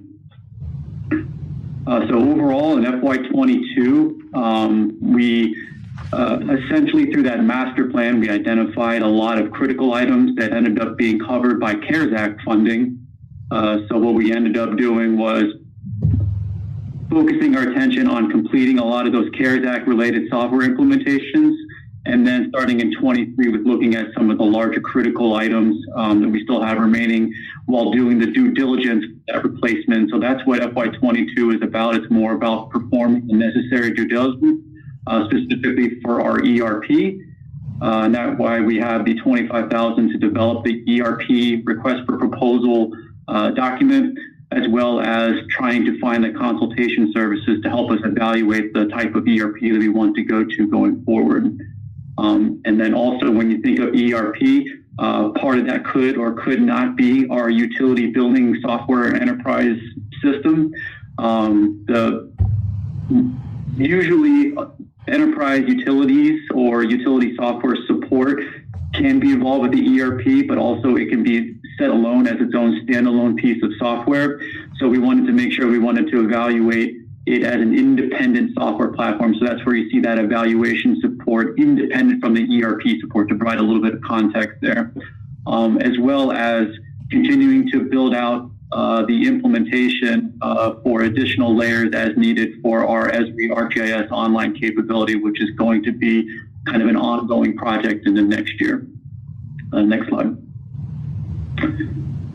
In FY23, we're going to try to basically start the ERP replacement process. So you can see that's going to be a multi-year replacement, phasing in and multiple years. It will involve probably different components of that system. I believe the city of Manassas took about 3 years to fully implement their ERP.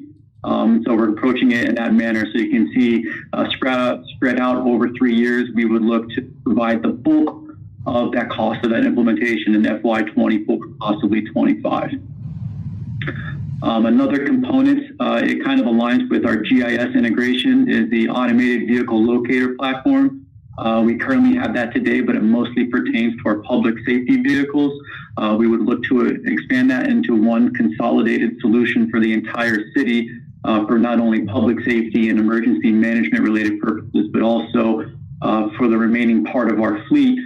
So when our internal users who are utilizing their specific GIS departmental systems, that they can see their particular vehicles and be able to allocate resources as needed. Some of these other systems, you'll notice that are kind of independent from the ERP, but they still provide some sort of function for our city, a lot of which is identified as areas where we can, increase efficiency for kind of staff time. So one of those was the way that we approach creating our governing body agendas and how we manage the meetings. A lot of that city management office related functionality. This not only allows us to better basically consolidate the bi-weekly governing body agenda, but also how we actually run and manage the meeting. Essentially, Lena's clerk functions provided in a one-stop shop kind of software solution to provide documentation for releasing those minutes after the fact, and a more streamlined solution, post them online, if you can think of that. Then last but not least on this slide, the mass outbound communications. This provides the ability, so we have multiple social media accounts across 4 to 5 different mediums. This across all the different departments that utilize that. This would allow us to mass release communications in one solution. So you're essentially consolidating the ability to release communications for multiple different departments in one streamlined system. Next slide. Continuing on with some of those one-off functions. So our HR department is kind of in need of a more, I'm sorry, I'm getting a little bit of feedback. I don't know if anyone else is hearing that too, so I just want to make sure it's not me. No, we're fine. I can't hear anything. Okay, all right, I'm just getting a little bit of reverberation, so I just want to make sure it's not distracting anybody. The applicant tracking and onboarding solution is a way for our HR department, not only with the HR director, but also to provide departments if they're looking to for like seasonal employees, and Parks and Recreation is a great example, a better solution to be able to not only post updated job notifications, but also a better onboarding experience. So we're tracking new employee W-9s, getting them set up on our payroll system, getting their employee information onboarded into our centralized ERP solution through a more robust solution than what we have today, which is we don't utilize one today, so it's all done outside of the system. Parks and Recreation software enhancements. So they utilize a standalone system called Civic Rec. That system is in need of some improvement. Kind of like if you remember, we provided some improvements to the Keystone ERP last year. This is something along the lines of looking to add some better functionality. So they would be utilizing this funding to work with that Civic Rec company to enhance the software for to better fit their needs. Electronic content management. This one is essentially the digitization of all documentation into one kind of cloud-based long-term storage platform. So we're looking to essentially facilitate a more kind of green architecture for a lot of our paper-based processes that we utilize today. And with us moving in all around this time frame and not having a significant amount of on-premise physical paper storage area, this is a solution that's needed to help us realize that goal of not only reducing the amount of storage space we need in our city hall for paper documents, but also just it's a better green initiative for the city. So, and then last but not least, budget software. And while this might seem like something that should belong in the ERP, based off of my assessments, and I've had the city manager, the budget manager, and the finance team kind of involved in some. The budget management type solution in most ERPs is below par than what a standalone platform could provide. So you're not necessarily getting the best solutions provided in ERP. It's one where you want to go to a more specialized provider to give you a more robust solution. And for us, our goal with the budget software is to not only facilitate a better kind of staff internal collaborative experience, so we could better not only coordinate the annual budgeting processes, but the monthly meetings that we hold throughout the year. but also the ability to better make it more transparent and accessible to our citizens in an online tool allows them to better sift and sort through the information. So we're trying to not only increase collaboration, but also increase transparency to our citizens about our budget. It is a very nuanced and layered document. Next slide. This kind of software also allows, so for you all residents to go to our website and you'll get real time a look at what we're spending to this point in the fiscal year, what revenue we received to this point in the fiscal year. You can dive down deeper into departments and the line items. So it's taking the information from the ERP platform every day, and at the end of the day, it's kind of updating those dashboards for everyone to kind of get a good idea to track our current budget situation. So it is much more transparent for our residents and for you all to kind of keep a better track of everything the city's doing. Laszlo, will there be an effort to go back and scan in and place in electronic format all historical documents, or we're not there yet? Well, yeah, I think that's the long-term goal, and then you can make them searchable, right? Mm-hmm. So yeah, I think that is a long-term goal is to try to, what we're legally allowed to move digitally to do so, and even if we're not allowed to, not have paper copy, we still want to have a digital copy. Like if we have to keep a paper copy, we still also want to have a digital copy as well. So the goal is to ultimately get towards scanning all of our historical documents as well. Okay. Then last on the software slides here, our citizen request management tool and our management dashboard reporting improvements.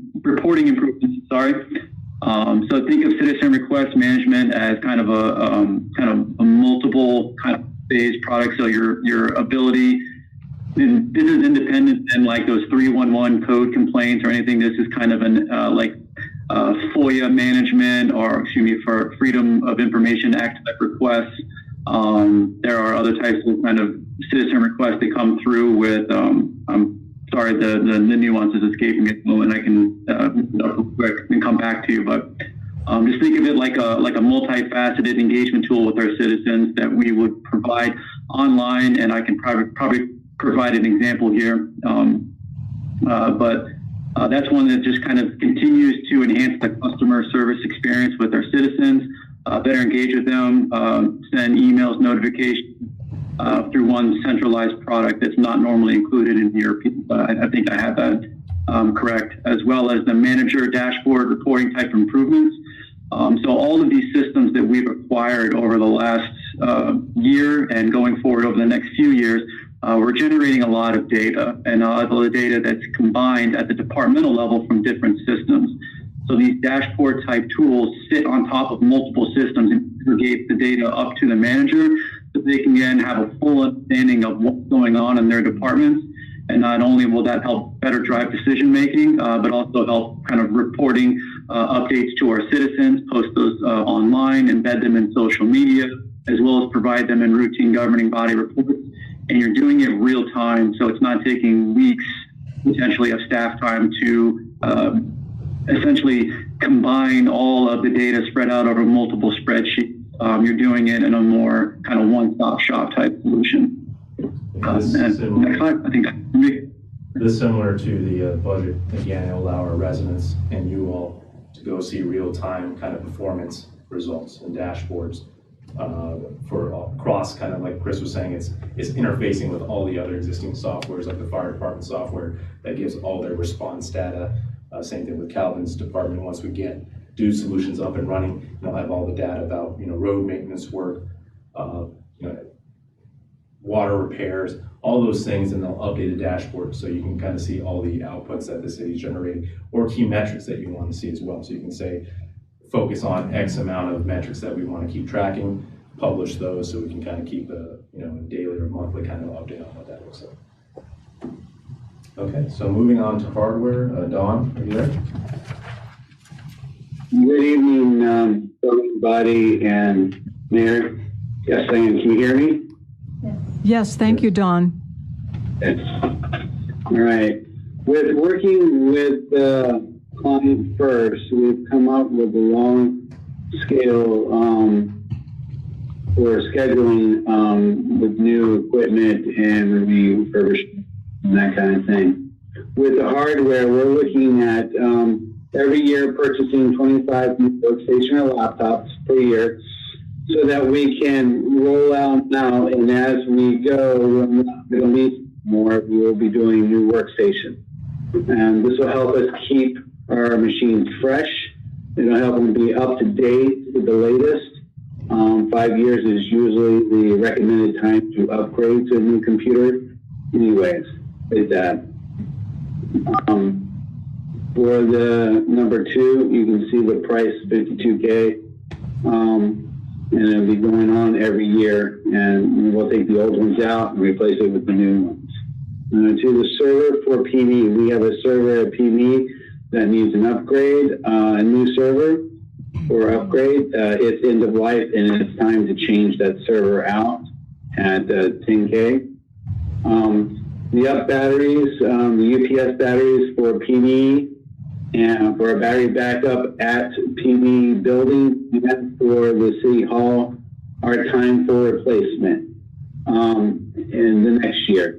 So PD has not been changed for 5 years. So we have a contract where the company comes out and looks at our big UPSs that we have, the 2 big ones, and they said it's time for replacement for PD this year, and next year it'll be time for battery replacements for City Hall. Next slide.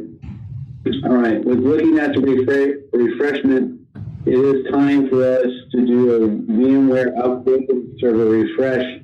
We've had these over 5 years now. And they're becoming end of life. The storage servers have kind of filled up, and it's time to upgrade to get better, quicker, and more reliable equipment. It's also end of life in 2023 for our network switches.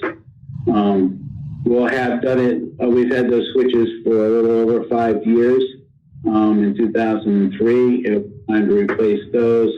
We did do a replacement of the core switches a couple years ago, so it'll be for the core switches to be replaced in FY25. On the dark fiber, we're currently working with Comcast on that with our franchise agreement. More to come as we go along work with them on that aspect. Information technology security. We're looking, we're actually a little behind time with our cybersecurity. And one of the things that we really need to do is have a security awareness training for city employees. So we're looking at this year to get that software, which will maintain, and it will let the employee know that it's time for them to take their training. They'll be online at work. They can take it online at work and do it, and then we'll be able to monitor and see where it will help us if we need to give more training to group on how to stay secure. The next item here is the cloud-based backups for city servers. Currently, we have Unitrends, it's our backup. We have a device at PD. As we've seen now that we need to add to that backup and have an off-site backups. This is for $35,500 for this coming year to add that little extra that we really need to have as a minimum. The next item is one dear to my heart. We have had our help desk Criterion, which was a free product that I found, that ticketing system, remoting in system. It does a lot for us. We've outgrown it. They're being free. It doesn't have much support that we would like it to have in going in. We're currently evaluating other systems for this, for replacing this, that allow us to do things like remote in, be able to work behind the user without them having us actually remote in the computer. We can still get in there behind them and do what we need to do sometimes and not even bother the user. Next item is cybersecurity testing. We do this we have it going every 3 years. It'll be coming up in FY23 and then 26.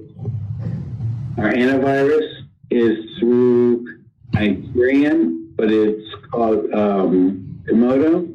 That is a paid service that we do have with them. This ends after this year, so in FY23 we'll have to get another virus solution. And then the next item is a mobile device solution for the mobile device. So in FY23, we're looking at getting a system that we can monitor the cell. As you know, we are pretty much a iPhone-based working force here. And as you know, iPhones are very hard to get codes to get into if the user has a problem. With this, we'd be able to make changes to passwords. We'd be able to do certain things with find phones. We'll be able to lock phones out. We'll be able to have a little bit more control over the phones and what we need to do for security. Okay. So before we move on to facilities, is there any question on the IT side? Yeah. Thank you, Chris. Thank you, Don. Let's start with Vice Mayor Banks. Thank you, Chris and Don, for your presentation. I have a question about the enterprise software. What's your plan in terms of implementation? Do you want to phase it in, or is it going to do it like a single shot, or you want a hybrid approach? What's the plan for implementing? Yeah, correct. So the goal is phased implementation. Just based off of the assessment that we got from Client First, our own internal assessment of our own ability to take on such a project. I just think that staff capacity to incrementally add the new system versus trying to do a one-shot approach allows us to be more deliberate in the process. We'll be able to test and validate it better before we accept the modules as they're released. And from my prior briefing on the past experience, that would be a complete 180 from what we did prior. So I just want to treat it as this is a long-term system implementation for a new platform that we want to have in place for the next decade and a half. And I want to try to go about the best process to set not only our staff up for success, but, kind of minimize cost and time redoing work, which we ended up running into last time. Thanks. And my last question is about data migration. I mean, the last time we did this, we had a crash and lost a lot of data. I mean, are there any concerns that we have about changing to a new enterprise software and the data migration? I'll let Don handle the actual server to server type switch if one is actually needed right now, because I knew we recently set up brand new servers.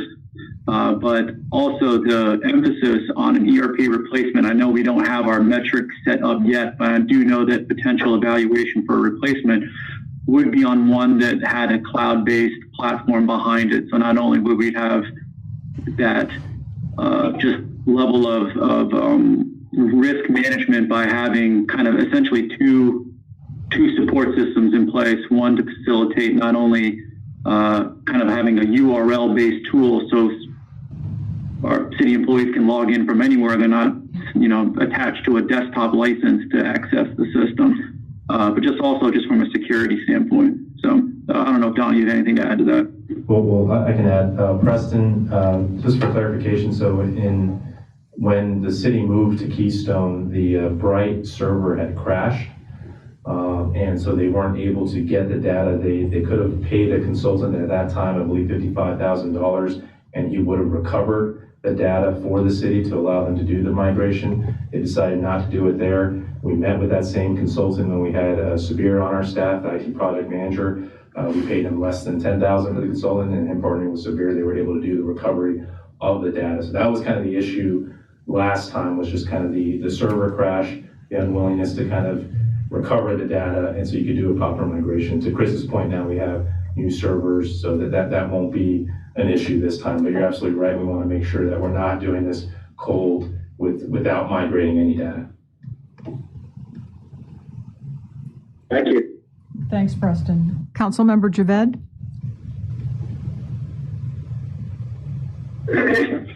Yeah, I got a question about,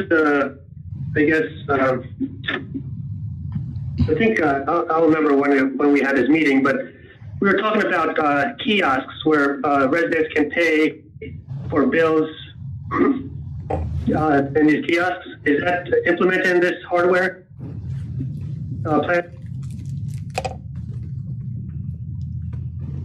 So to start, the goal as kind of a quote-unquote kiosk in a more non-traditional form than you're probably thinking of, which is more of like a kind of like an ATM-based embedded kind of solution at City Hall or anything like that.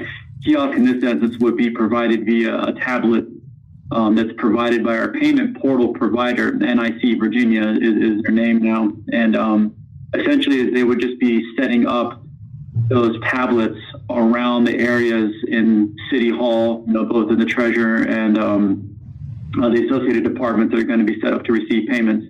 And that's kind of the quote-unquote kiosk that we'll be having in the city. And that's all provided by NIC Virginia, so there's no associated cost with that. That comes with that relationship.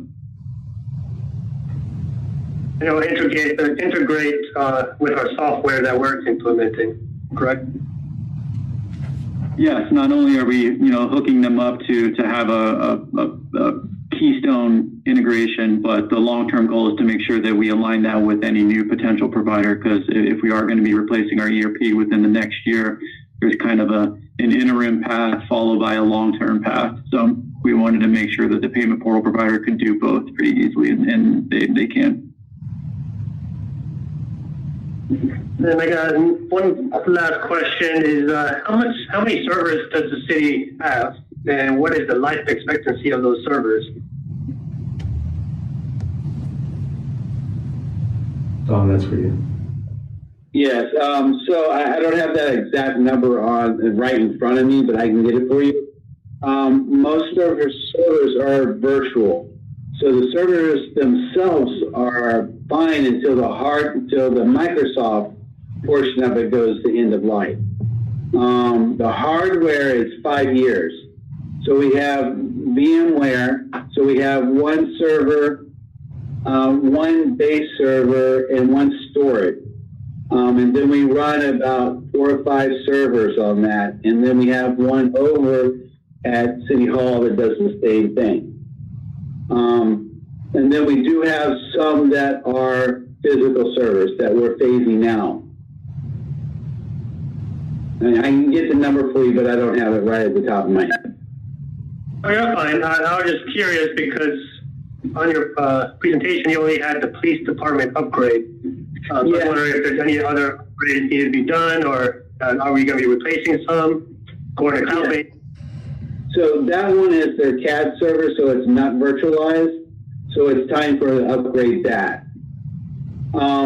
We're getting we got rid of 2 of our servers, which were our old Keystone servers that were out of date. We're moving our email off of the out of date email server this year with the 365 in a few months. So we've got rid of 3 this year so far, and this one will be coming up, will be 4. Most of the other servers are 2012 or 2016 and 2019. I can't upgrade our AD servers until I get rid of I have licenses for them, but I can't upgrade them yet until I get rid of the Exchange server. It's holding them back.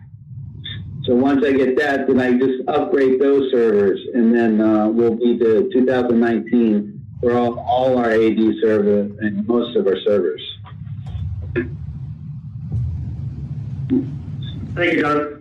No problem. Okay, thank you. Councilmember Mensing? Questions, thank you. Thank you. Councilmember Moore?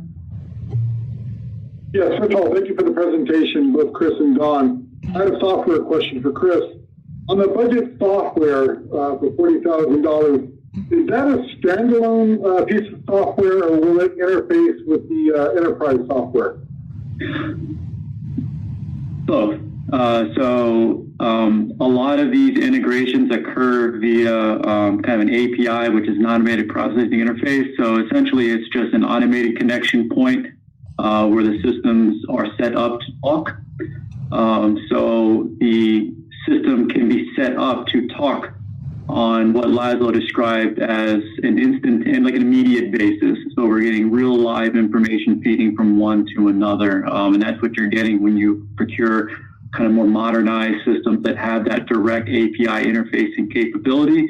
And that would be a large component of who we select and how they can interact. So that's going to be a deliberate scoring method for the procurement of those platforms. But that is the goal. But yes, it would be a standalone system that if we were only doing budgeting processes, in this case, Tony would only, as the budget manager, need to work with the budget standalone software. She wouldn't have to potentially log into the ERP as well, if that makes sense. It does. And then once the budget is completed and voted on, she would be able then to upload the budget from the budget software into the enterprise software. Is that correct? Yes. And then so that all budget presentation and preparation would be done on this new software in 2024. Therefore, no longer needing the need for Excel spreadsheets and other standalone systems? Yes, I mean, you will always be able to download and extrapolate data out in like a spreadsheet view, so that kind of CSV or Excel-based approach, will always be available if we ever need it. But the goal is to utilize that online kind of URL-based view that the software in this case would provide. So essentially, when users are logging in, they're logging in and interfacing directly with that software platform. And Excel becomes like an extrapolated function of it, but not a reliance primary method. So we're not making changes to an Excel sheet and then uploading it into the budget software. We're directly changing or manipulating the budget in the software itself, and then informing our general ledger of the changes that are driven by the budget software. So it's a kind of a completely different way of what we're doing it today. So absolutely, that's great. My final question: with the budget software, we would be able to do the multi-funds, the enterprise funds, as well as, of course, general funds. Correct. Yeah, it would spread across all funds, and not only would it provide that ability to do so, but also it would provide kind of that breakdown, transparency type view for citizens, so they could easily click into each fund. It would have an associated narrative with it. It would be able to clarify a lot of the information in kind of one concise, almost what you would consider like a budget portal that a citizen could go into and easily, intuitively click around and make sense of everything on the most basic terms. And that's the goal, is to make it sortable, siftable, translatable to the just general citizen. Excellent, Chris. Thank you. Mm-hmm. No further questions. Thank you. Councilmember Amaya? No questions. Councilmember Hampton? I've got a question. First question has to deal with the RFP. What is the plan to take the requirements gathering that was done in the master plan development and leverage that in the RFP?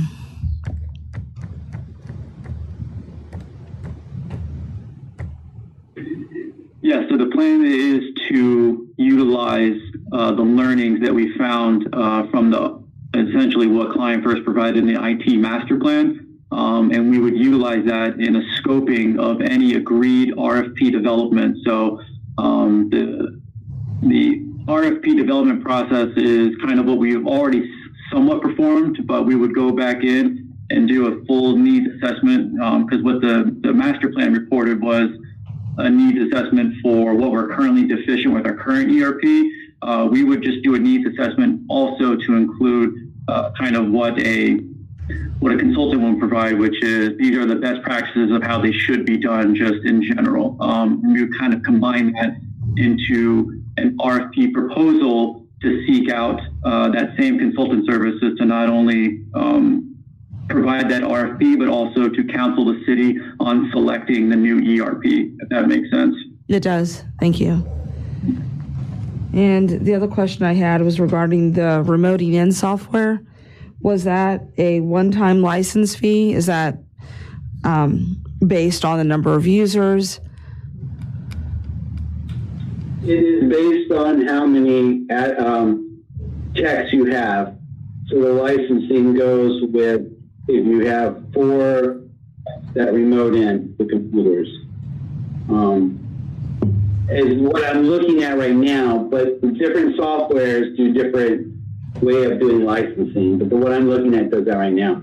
Right now, the one we have now, of course, is free, and I'm evaluating one that I'm looking at towards that getting, and that one is per tech per year.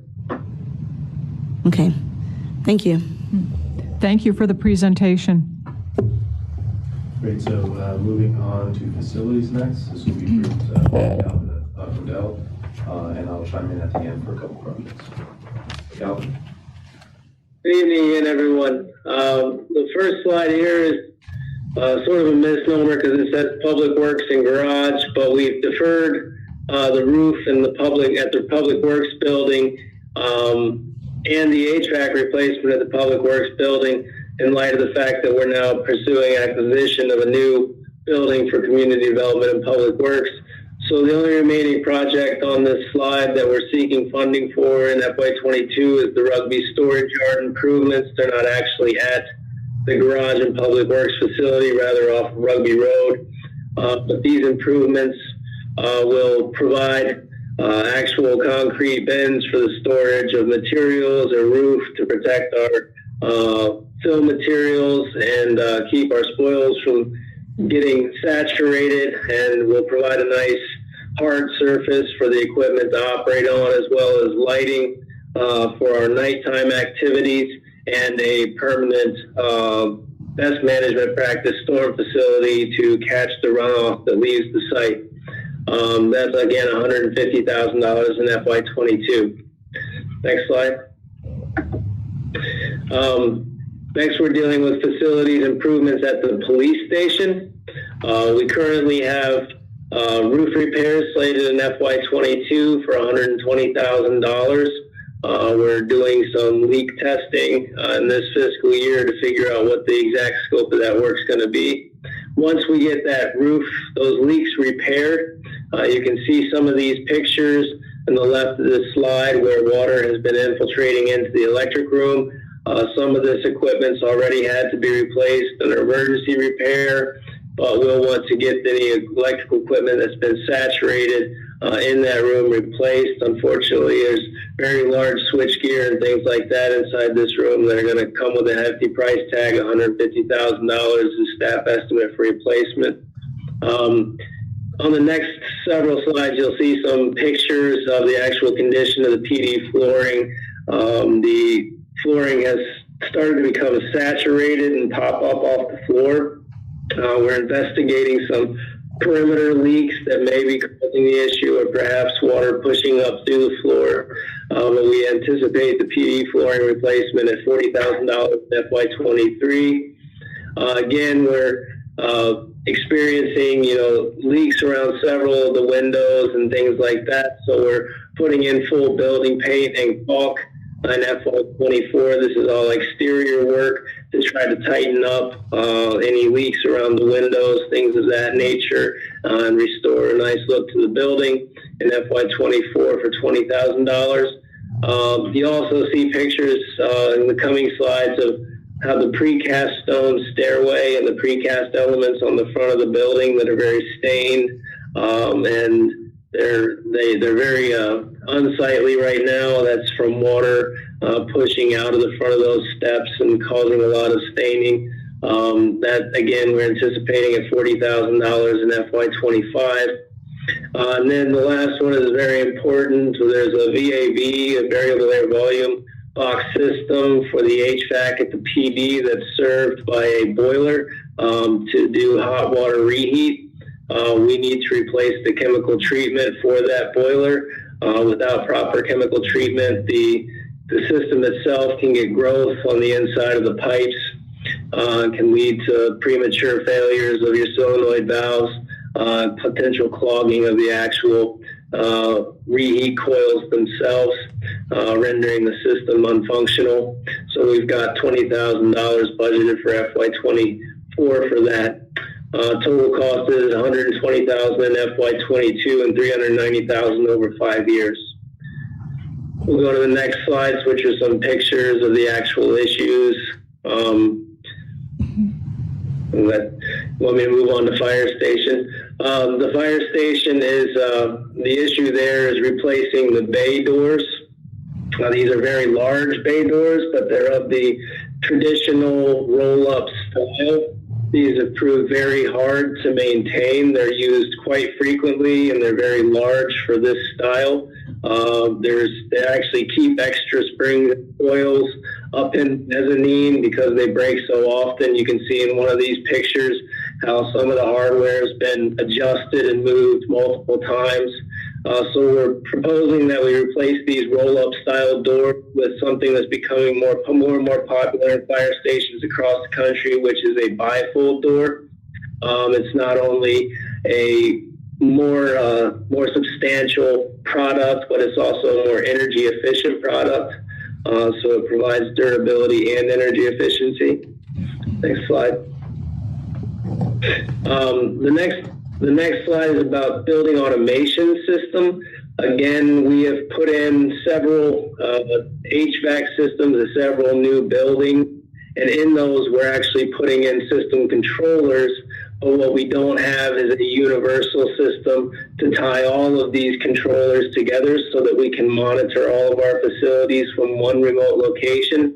The PD has a system controller, the community center has a system controller, fire department's getting a new system controller, and City Hall will have a new system controller. The BAS will tie all of those systems together so that your facilities team can actually see what's going on in the building. Oftentimes you can even troubleshoot problems without going out to the site physically so that you know who to call, what actions you might need to take before you get there.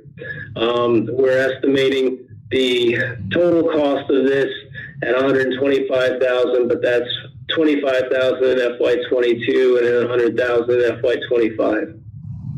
Next slide.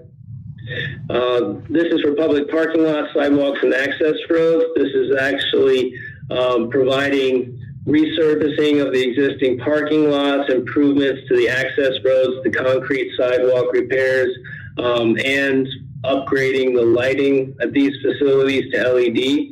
We've already started some of the LED improvements. As old ballasts have failed, it hasn't proven effective to replace high-intensity discharge ballasts with new high-intensity discharge ballasts. So we've been trying to swap out to LEDs as we go. But from the resurfacing aspect, we're looking to spend about $100,000 a year on a continual program to get all of the parking and driving surfaces in the city reconditioned. And on the next slide, we'll go over that proposed schedule. So we're going to have to combine funds in 24 and 25 to tackle a big part of Costello Park, the sidewalks and the PD rear lot. And then again, combining money from 2 fiscal years, we'll be able to get the community center primary lot in FY25 and 26. But again, that's $180,000. We want to do that in one chunk. And then I tried to space these out, prioritize them, discussions with Jay Swisher and some of the directors on the condition of their parking lots. So really, this is a hypothetical approach, and I'm sure that priorities may change over the years, but you can see what a potential $100,000 expenditure per year would look like. And then at the bottom, you'll see the parking lot LED upgrades. Again, finishing up what we started the police department for $14,022, the whole fire department parking lot for $10,023, and then the community center lot in FY24, substantially larger, $45,000. and then we've deferred public works since we're pursuing acquisition of a new facility. Public lighting solar initiative, we really don't have numbers on the solar initiative. The other part of this was swapping out the existing city center lights that were installed as high intensity discharge for a LED product. The public building solar light initiative, we have gotten some hypothetical arrangements that we need to now review and see what the cost effectiveness is of them. But with the city center streetlights replacement, we've hit a bit of a snag. Novak does not seem to want to allow us to install the city to replace the existing fixtures with Novak maintained LEDs and then take over maintenance. But that would not deter us from entering into a program. If the city's going to have to maintain these city center style streetlights that are already installed, we still want to replace them with a more energy efficient product and something that doesn't fail as often as these high intensity discharge ballasts do. These are something that are being phased out of the market, and every year they get more and more expensive to replace, as to where if we start an LED replacement program, we don't anticipate those being phased out of the market for the next 20 some years. Great. Thank you, Council. Next slide. These next two slides, we're all familiar with, but I will brief them for the public's awareness. So starting in FY24, so you can see $0 here in FY22. In FY24, we begin the lease payments for the new city hall. We'll do some furniture acquisition in FY23. We didn't budget that much in there, but just something to at least allow those employees who are going to be now in the open office concept to have more of a cubicle structure than just moving over their desk that they have right now. That just won't be functional there. And then we're also setting aside funding for the acquisition of a new community development building to replace the old public works building, the old garage facility, to enable Calvin and his team who are working here at City Hall to then also be in the same building with the rest of their team, and then also using that as an opportunity to support some additional school facility requirements specifically for their transportation divisions and for their facility division as well. So for the City Hall lease payments, they begin again in FY24. Total spending for the City Hall lease payments from FY24 through FY26 is about $3 million. Again, the appreciation in real estate values will exceed that cost in these years, and then the profit margin just keeps growing in the out years as well for this project. This was briefed to you all as part of the request to get your approval and support for a petition to Congressperson Wexton for a community development project funding. We submitted that application and received letters of support, so we thank you very much for that. And again, that's to fund upgrades to the security system at all of our public facilities. I think our schools, working closely with our police, have done a wonderful job of getting the schools ready for the worst kinds of threats, for active shooters and general criminal threats as well, with these systems that they've implemented. The city has not done the same thing for our buildings, and as we learned in Virginia Beach, municipal buildings are also a target for these types of incidents. So we want to be prepared to protect our residents at all these facilities, especially at City Hall and the community center, where we get a lot of traffic from our residents. Our police station, which would be the central focal point of this entire security infrastructure, where they'd be able to tap in to all the camera systems, the panic button feeds, the alarm system at the treasurer's safe, be able to interface with all that, along with having their internal camera systems as well to safeguard themselves, to safeguard evidence, to all the different functions that are needed at the police station. And then at the fire station, if you notice, they don't even have the card reader access there. There's never been a heavy investment in the fire station building to equip them with both access and security cameras. They do have public that will utilize the community rooms, and those have direct access to other parts of the fire station. There's no security cameras where all our fire equipment is. Our fire department will leave, to the station to respond to calls, and sometimes there's no one there, or there's only one employee there. So it's not the safest situation for our city staff throughout our facility. So that's what this project, the goal of this project is to be able to address that. Again, we're hopeful to get federal funding support to help us implement this project that's critical in the modern day with the mass shootings and the other criminal activities that are occurring. Are there any questions about the facility section? Councilmember Hampton? I do, and it's actually more of a request. When we go to look at the solar lights, could we also come up with the total cost of ownership, not just the one-time one, but over the lifetime of it? The cost of ownership? Yeah, the total cost of ownership. So we get a good idea of the universe of this whole solar program. Yeah, Thank I think you. that's usually part of the proposals, at least the ones that I've seen, they kind of lay out all the long-term costs. What they try to do is they make it so they show what you're currently paying with electrical bills, what you're saving out of it. Sometimes even for some systems that at least I've heard of, that you can put it back into the grid and actually make some money out of it as well. So before we move on anything like that, we want to provide you with all that information. Okay, thank you. That's all I have. Okay. Councilmember Amaya? Okay. Councilmember Moore? I have just one question. Chris, and thank you for the presentation. Where on this, and maybe I just missed it, is the retaining wall at Costello Park that, supports the basketball court there on Adams Street? Yeah, that's going to be briefed in the Parks and Rec section, but you're absolutely right that wall is failing. But Jay will be briefing that later in this presentation.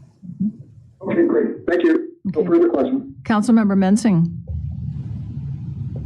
Yeah, just one comment/question on the light upgrades in the parking lot, the public parking lot light upgrades. Are we considering, since we're replacing the entire fixture, as Calvin told me at the planning commission meeting, are we looking at covered lights to reduce light trespass into the sky and into neighboring properties?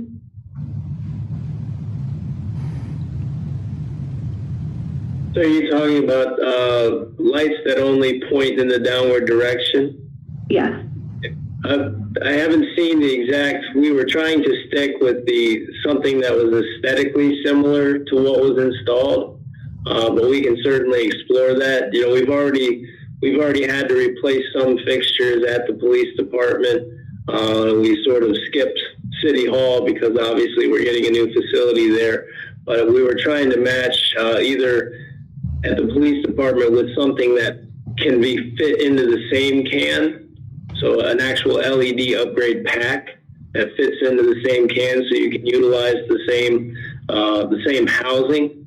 But we can certainly look into that. So that I think most of the facilities already have downward pointing or directional light. But we can certainly explore options to make sure that we don't increase light pollution in the neighborhood. Okay, thank you. Councilmember Javed? Yeah, my question was in regards to the new City Hall maintenance. Are we responsible for maintaining the property, or is the developer responsible? So it's our for maintaining the car? It's our building, so we're responsible.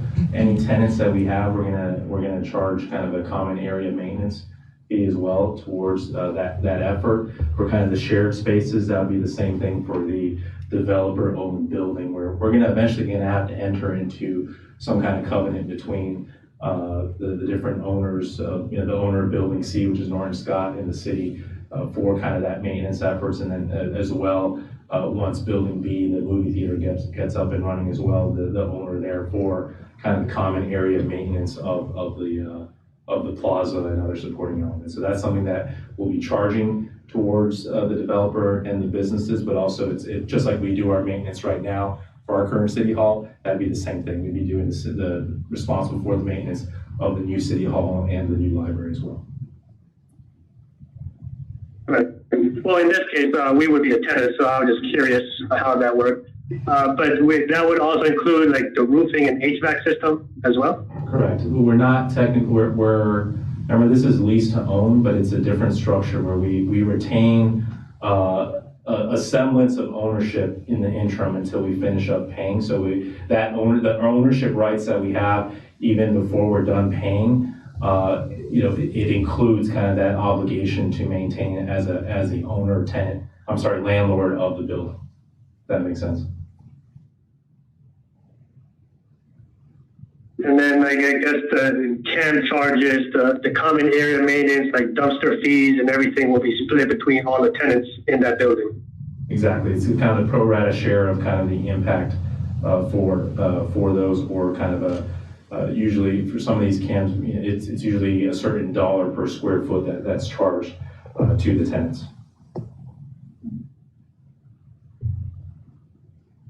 Thank you. Yeah, that's it for me. Okay, thank you. Vice Mayor Banks? Hi, I just had a question in regards to just the sidewalks. Are there any plans to sidewalk that small portion from Railroad Drive up to the train tracks? Yeah, so I know what you're talking about. That would be in the transportation section of this presentation, but we don't have it listed here. It's something we can add. It's a very important project. This was raised also by in the Planning Commission discussion as well. My hope would be for everyone's awareness, you see kind of undeveloped tracks across the railroad track. There was litigation. There's other issues there, but that land as part of the Palisades development was supposed to be developed, right? So any kind of further proposals for development, I want to require the developer to have to kind of build that out for the city. But if this, I understand everyone who's saying we need to do it now or by the time the downtown is developed, and that's certainly a good argument to make, and it's something we can add into the CIP. Thank you. Okay. That's all. Okay, thank you. Go ahead. Okay. So moving on to fleet replacement program, please bear with us on this one. We're going to start with Chris kind of giving an overview of the entire program, and then we'll be cycling through each department to kind of explain their specific fleet requirements and justification that make up that entire program that Chris is going to give you the overview of. So Chris? Yes, good evening again. So thank you for sparing me having to go through the entire fleet request here, but just to kind of bring everybody back up to speed on why we started this program and kind of where we're at going forward. Just remember that historically, fleet replacement was always done in bulk purchases of 2 or more vehicles through a multi-year financing mechanism, pretty much about 3 to 4 vehicles per cohort. A lot of it was centered around public safety vehicles that were financed over 5 years and one lump sum cost to the city. And this kind of routine prioritization for some, but not all, essentially got us to a point where we couldn't substantively replace the rest of the aging white fleet vehicles. So you think of those vehicles as just those that are utilized by Parks and Recreation, Public Works staff, city staff, across all departments. Everybody has a fleet need in essence, to include even social services. You don't.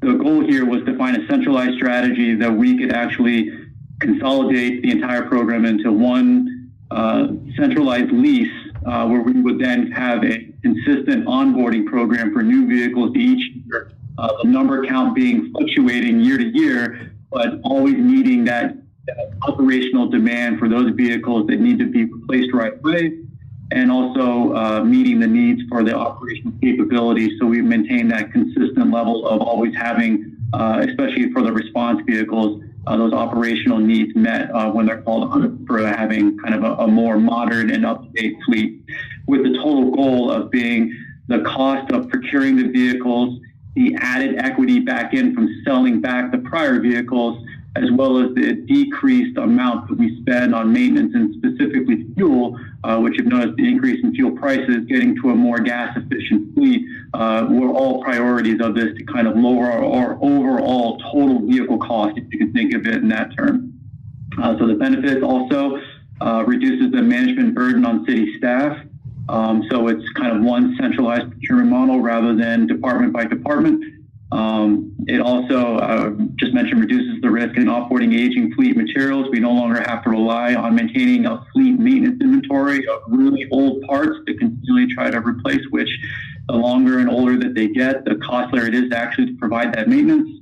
And also just the individual CIP planning burden for departments, because I mentioned the other two benefits there, just not having to essentially plan at the department level, it's planned more at the centralized city level for CIP planning purposes. Next slide. So this is an updated enterprise fleet management kind of comparison that we conducted that has been shifted to 22 because, as you remember, in 21 was when we were specifically looking at it. This is carried all the way forward for a 10-year view of the total overall savings. And you can just see kind of overall differences at the end of the day. The primary mechanism for saving here is going to be fuel and maintenance. As well as if you think about the conservative estimate year over year has been kind of a flat model as just given to me by enterprise is what that total equity would be like.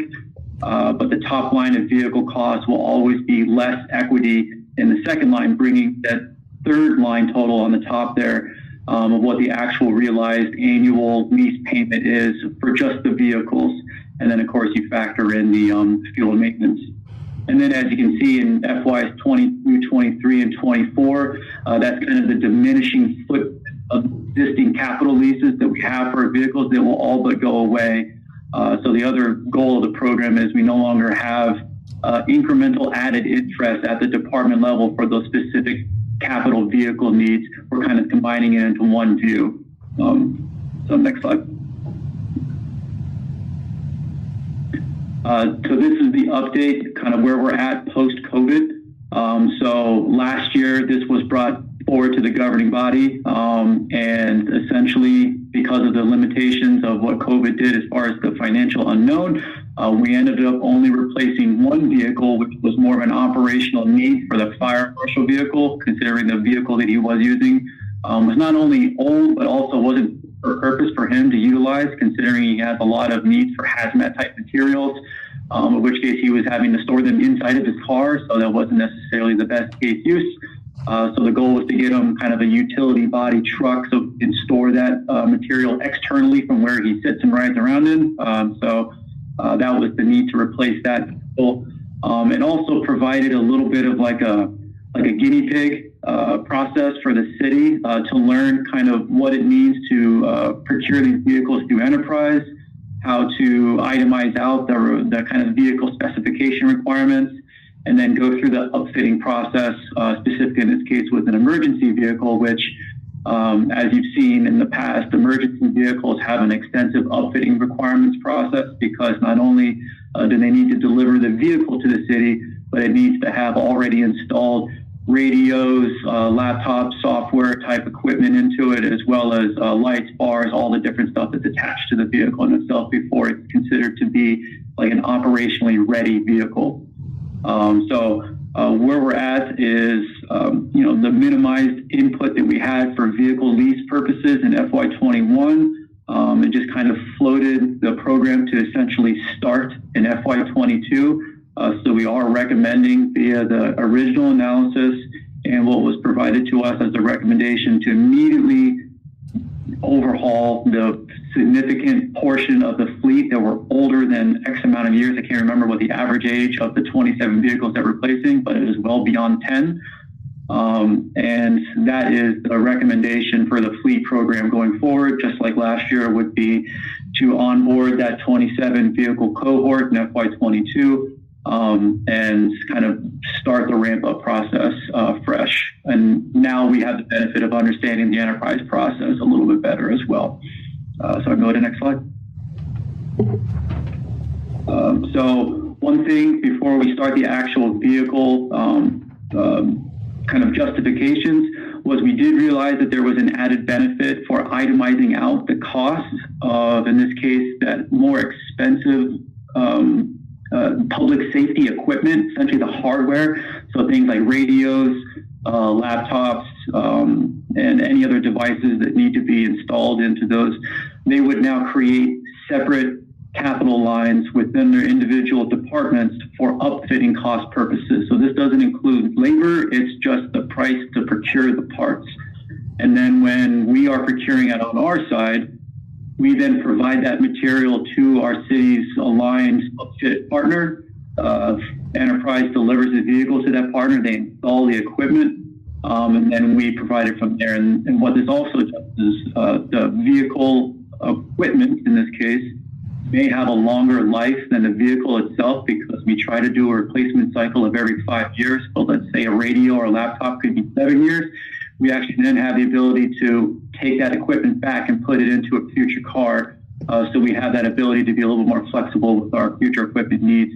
Plus the ability for enterprise, for the city to procure these parts instead of enterprise, lowers the overall annual lease payment per vehicle, as well as, we can find different funding mechanisms over the years and different sources for that individual equipment. So it was just a better process for us to go over to overall. So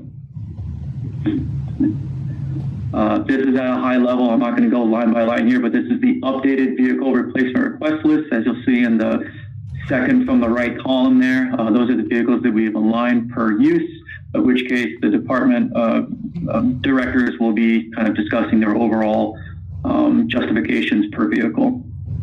And you can see again, the average year for replacement is 2004. The majority of these vehicles are older than 2008 getting replaced. Laszlo? Yeah. I think we all understand that the end savings that we're going to be saving is contingent upon staying on this schedule. However, is there any way to pare down that number of 27 vehicles? That's a lot of vehicles. You can. You end up paying more because, again, your goal is to replace older vehicles with newer. So you're not going to get the maintenance savings. You're not going to get the fuel savings. So you're adding additional costs to taxpayers by delaying kind of the strategy that's recommended. I know it's difficult to swallow kind of purchasing that many vehicles up front, but you actually end up saving taxpayer money by doing so. Well, you're saying adding taxpayer funds, but in the end, it's not saving as much. It's not that we're adding, it's that we're not saving as much. Isn't that the perspective? So by deferring, so you're not saving as much as you would with this. As much, exactly. right. So yeah. You're not, so yes, taxpayers are paying more for the strategy of not doing this versus the strategy of doing this, or just going back to the old method. Taxpayers will pay more, or we just won't have a modern fleet and we're going to continue to have. Well, no, I would never want to go back to the old method. I'm just saying that that's a lot of vehicles. Correct, but again, yeah. Taxpayers will be paying more if you don't do this strategy this way. Laszlo, just to go back, I think it's, I don't know which slide go back to if you want to look at it. If you look at the number of vehicles, it's the line below the capital lease payments on the top line. You can see that number fluctuates kind of up and down. So whatever deemed to be more palatable or less palatable. So where are you, Chris? I'm sorry, I should have switched those more to the left. So 22 should be 27 vehicles, but then in 24, so that's my miss there, Laszlo, on updating the slide. But next year in 2023 budget, we should be procuring 6 vehicles. If that makes sense. So it's one where we're going to have a flat payment or incrementally added payment until we get to a flat payment, but the total vehicle counts will switch back and forth over time. So yes, the year one kind of sticker shock of 27 is one thing, but it's more of just we're trying to replace the 80 count in the recommended time frame. So that does involve some years being higher than others. The good news is we can bank equity. So whenever we do have some years that we want to lean out the cost, we can displace that preserved equity across several years to flatten the payment. Because the goal should be to have the lowest payment total. Yeah, and it's also an operational. So not only are you saving the money, you have a tremendous operational benefit of having the newer fleet, less impact on your maintenance section, less downtime for vehicles for operational purposes as well. So you're improving operations while saving costs as well. I think it's a sticker shock. Yeah. Of the price or the vehicles? Well, both, because the 27 vehicles then am I assuming correctly that then it carries over to the higher payment in the next fiscal year? Correct. Is that correct? Okay. That is correct, yeah. Yeah. But again, it ends up lowering your payments in the long run. Yeah. You're building up more equity by doing it. Okay. Do we want to take questions, see if folks have any questions? We're not done with fleet yet. So. Oh, okay. Yeah. Okay. Go ahead. All right, so next few slides will go over kind of the departmental kind of justifications for the FY22, but also throughout the CIP as well. So we will start with general services and Calvin Odell. Good evening again. This first slide covers your general services fleet, which is essentially management, IT, the elected of the vehicles that are available for management and the elected officials, as well as fleet and facilities. So we have a Ford Transit Connect, which is the smaller version of the Ford Transit for the Porter. The Ford Explorer all-wheel drive to replace the existing Ford Explorer. And as for IT, they need the cab space to haul around equipment in. And then a full-size Ford Transit for the facilities manager. As well as the F-250 crew cab for the fleet service vehicle. This vehicle is the one that may have to travel all over the state, depending upon where a cruiser or a city vehicle has a breakdown. We do have some take-home vehicles, so this service vehicle has to travel oftentimes out of the immediate area to service those vehicles, and also has to travel sometimes into job sites where public works crew is working to provide service. We're proposing a Hyundai Elantra to replace one of the actual Crown Victorias for the City Hall miscellaneous fleet, and a Ford Explorer all-wheel drive to replace the other Ford Explorer for IT. Next slide. Jay? Good evening, Mayor, members of the governing body. So we have 5 vehicles listed, 3 of which are work trucks, one of which would be proposed for FY22. That's a crew cab model with a snowplow package that would allow us to be a little more self-sufficient in addressing our parking lot at the community center, during and following snow events, to enable us to be able to reopen the facility a little bit quicker and not put as much stress on Calvin's crew. 2 of the other units are also replacement of existing single cab trucks. In this case, they both are also crew cab models. They make a lot more sense. There's a very negligible difference in price, but you get a lot more functionality, and you're able to kind of,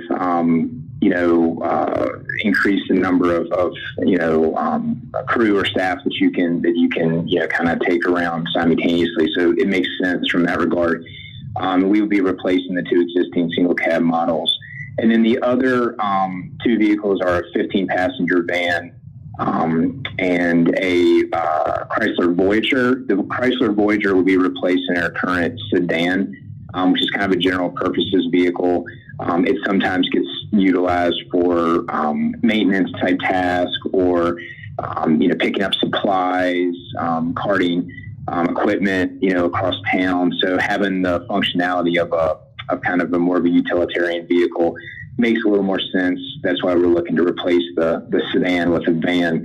And then the actual 12-passenger van, that's a 2002 model, so that's pretty old and has quite a bit of miles on it. And we utilize that for primarily our teen services, but also it's been utilized for programs most recently, including the COVID response with food delivery, and also when we would pick up patrons to bring them to receive their vaccine. So again, kind of a multifunctional type vehicle that we would use it for a number of purposes.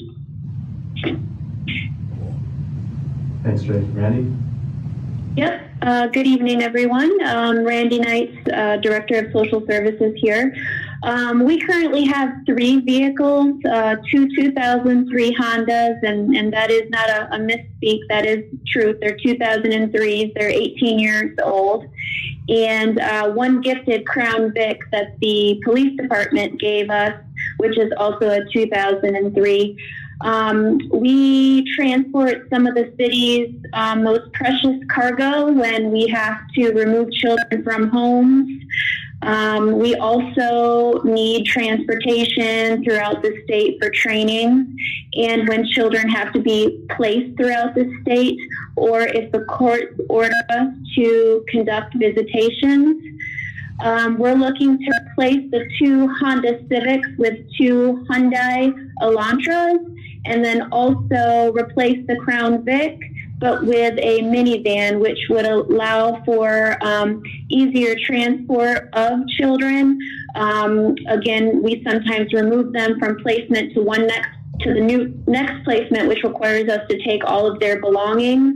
When we have to conduct visitations of siblings, it would be nice to have a vehicle that we were able to transport, everyone in one vehicle. And also just the safety piece of it for staff. I often get concerned when they have to travel out of the area for trainings or transport that the vehicles will break down on them. The cars are well used. A lot of water seeping through the floor mats, and just seems like we're constantly contacting the garage for minor or major repairs on these vehicles. So DSS is drastically in need of participating in the new fleet. Thank you, Randy. Back to you, Calvin.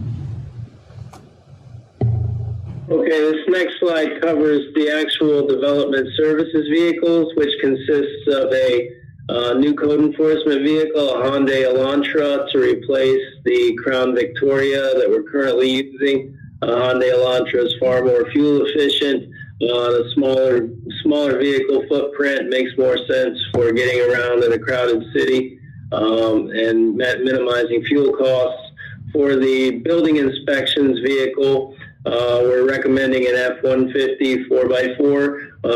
That's a downsize from the existing Chevy 2500, but we still need that four-wheel drive capability because many job sites aren't paved yet.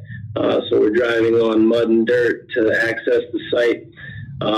So those are the 2 vehicles we're recommending for development services. Next slide.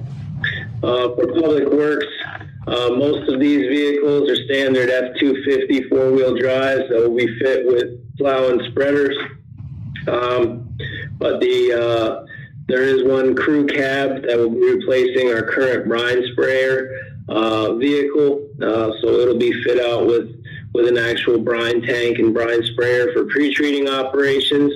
And then the Public Works Administration vehicle, which is a Ford Explorer SUV, and that is for the engineering services manager, the operations manager, to utilize. The engineering services manager especially is often taking consultants out in the field to visit potential sites. So an SUV capable of hauling many passengers makes more sense. Thanks, Calvin. Chief Sober. Good evening, Madam Mayor, members of the governing body. For the fire department, we have 2 vehicles listed in the fleet enterprise.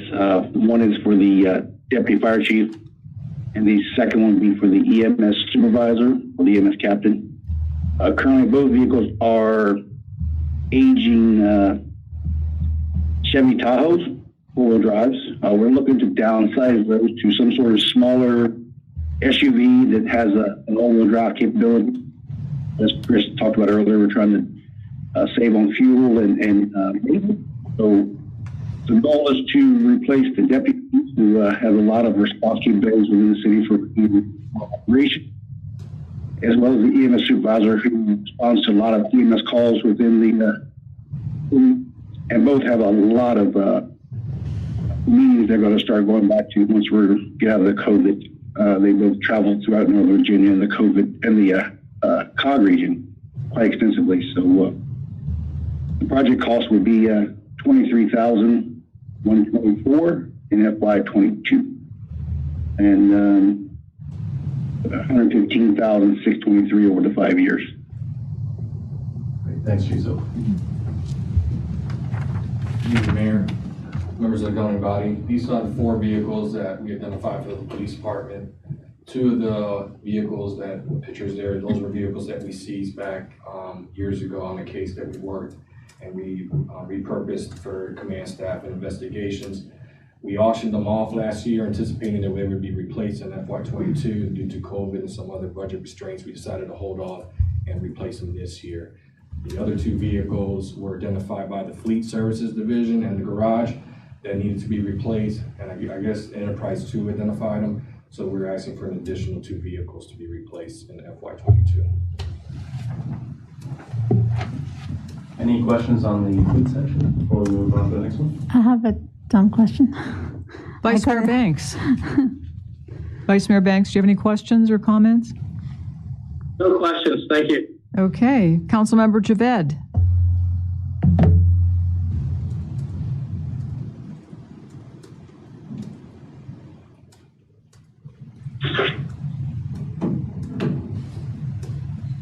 Councilmember Javed, are you there? Hasib? Sorry, I lost connection here. Okay. But, yeah, no question. Okay, Councilmember Moore. No question. Thank you. Councilmember Amaya. I have a silly question. So the numbers that are reflected here for each vehicle, is that the lease price? Yes, I believe.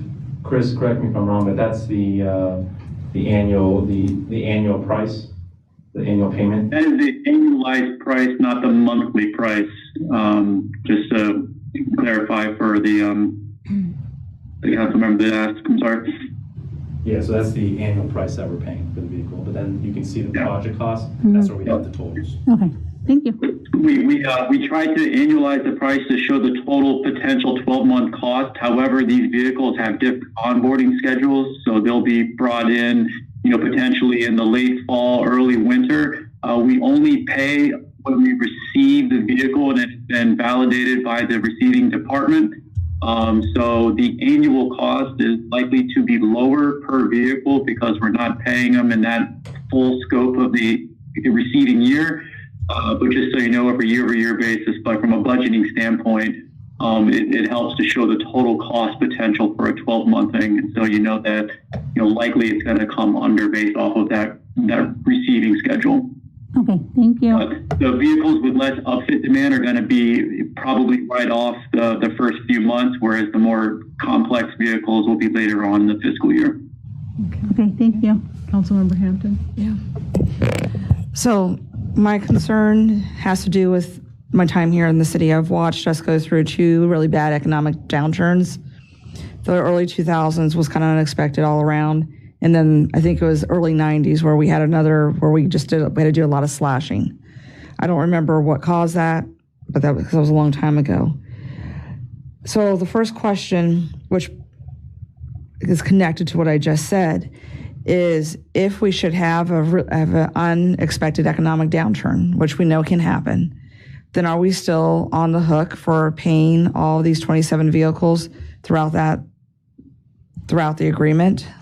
Yeah, just like any other lease purchase agreement, you can technically default. It's not recommended. It would hurt your credit score, but they do have kind of the non-appropriation clauses built into them. You lose ownership of it, of course, and they'll seize the vehicle. But yes, you are required to kind of make those payments over, unless you want to default again. Right. Yeah. So then the second question goes back to this theme that I have, which is there's everything that we want, but then there's the bare necessity. And not taking we need it all as an answer. If I came back and asked, what is the bare necessity that we need? So what is the absolute minimum? Knowing, and when the answer, all of it is not acceptable, could that be achieved? Could we get an answer? Yeah, that is what we put there. You can see the ages of the vehicles. This is coming directly from the maintenance shop about what vehicles just aren't functioning anymore, what the issues are. So certainly we can keep taking the same strategy we have over the last 20 years of just waiting to replace these vehicles. But that's what we presented, is the plan to get these vehicles that are very old, not functioning, constant paying for the maintenance team to keep going. Those are the vehicles that we brought up. And again, they can be sold. So I think to answer your previous question, the strategy can be to sell it to at least recover a lot of our costs so we don't lose it. And the beauty of working with an enterprise is they get a lot more return on their investment when they sell it. That's the whole equity line row that Chris was showing there. So even if we buy the vehicles, and you can then sell them, you can make a significant return on that as well, so you're not making significant losses. However, you need vehicles to operate, and these are, again, you see DSS is using Crown Vics from the early 2000s. That's just not feasible anymore, and we've been holding off capital because of the Great Recession, then the peak debt period.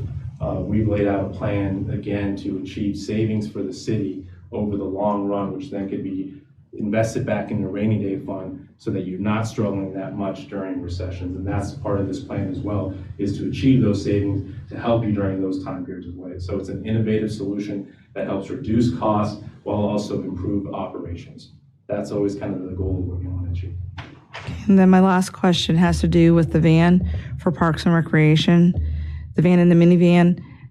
On a weekly basis, how often is that used? Jay? So the van recently, over the last 15, 16 months, has not been used much, except when we've used it to support the food delivery program. And then we've also used it some to support transportation to the vaccine clinic early on.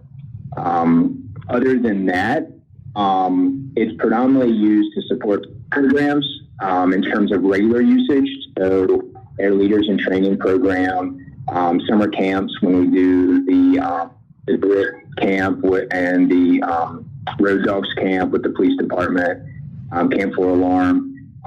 It's used for transportation purposes in those cases, as well as we usually will do a trip with the teams on Saturdays throughout the fall, where we'll go somewhere, maybe to DC or somewhere else in the region as part of the program. So that's predominantly what it's used for at this time, with the exception of we've also used it to support just general, picking up supplies, groceries, things of that nature when the sedan is being utilized by another staff member for another purpose.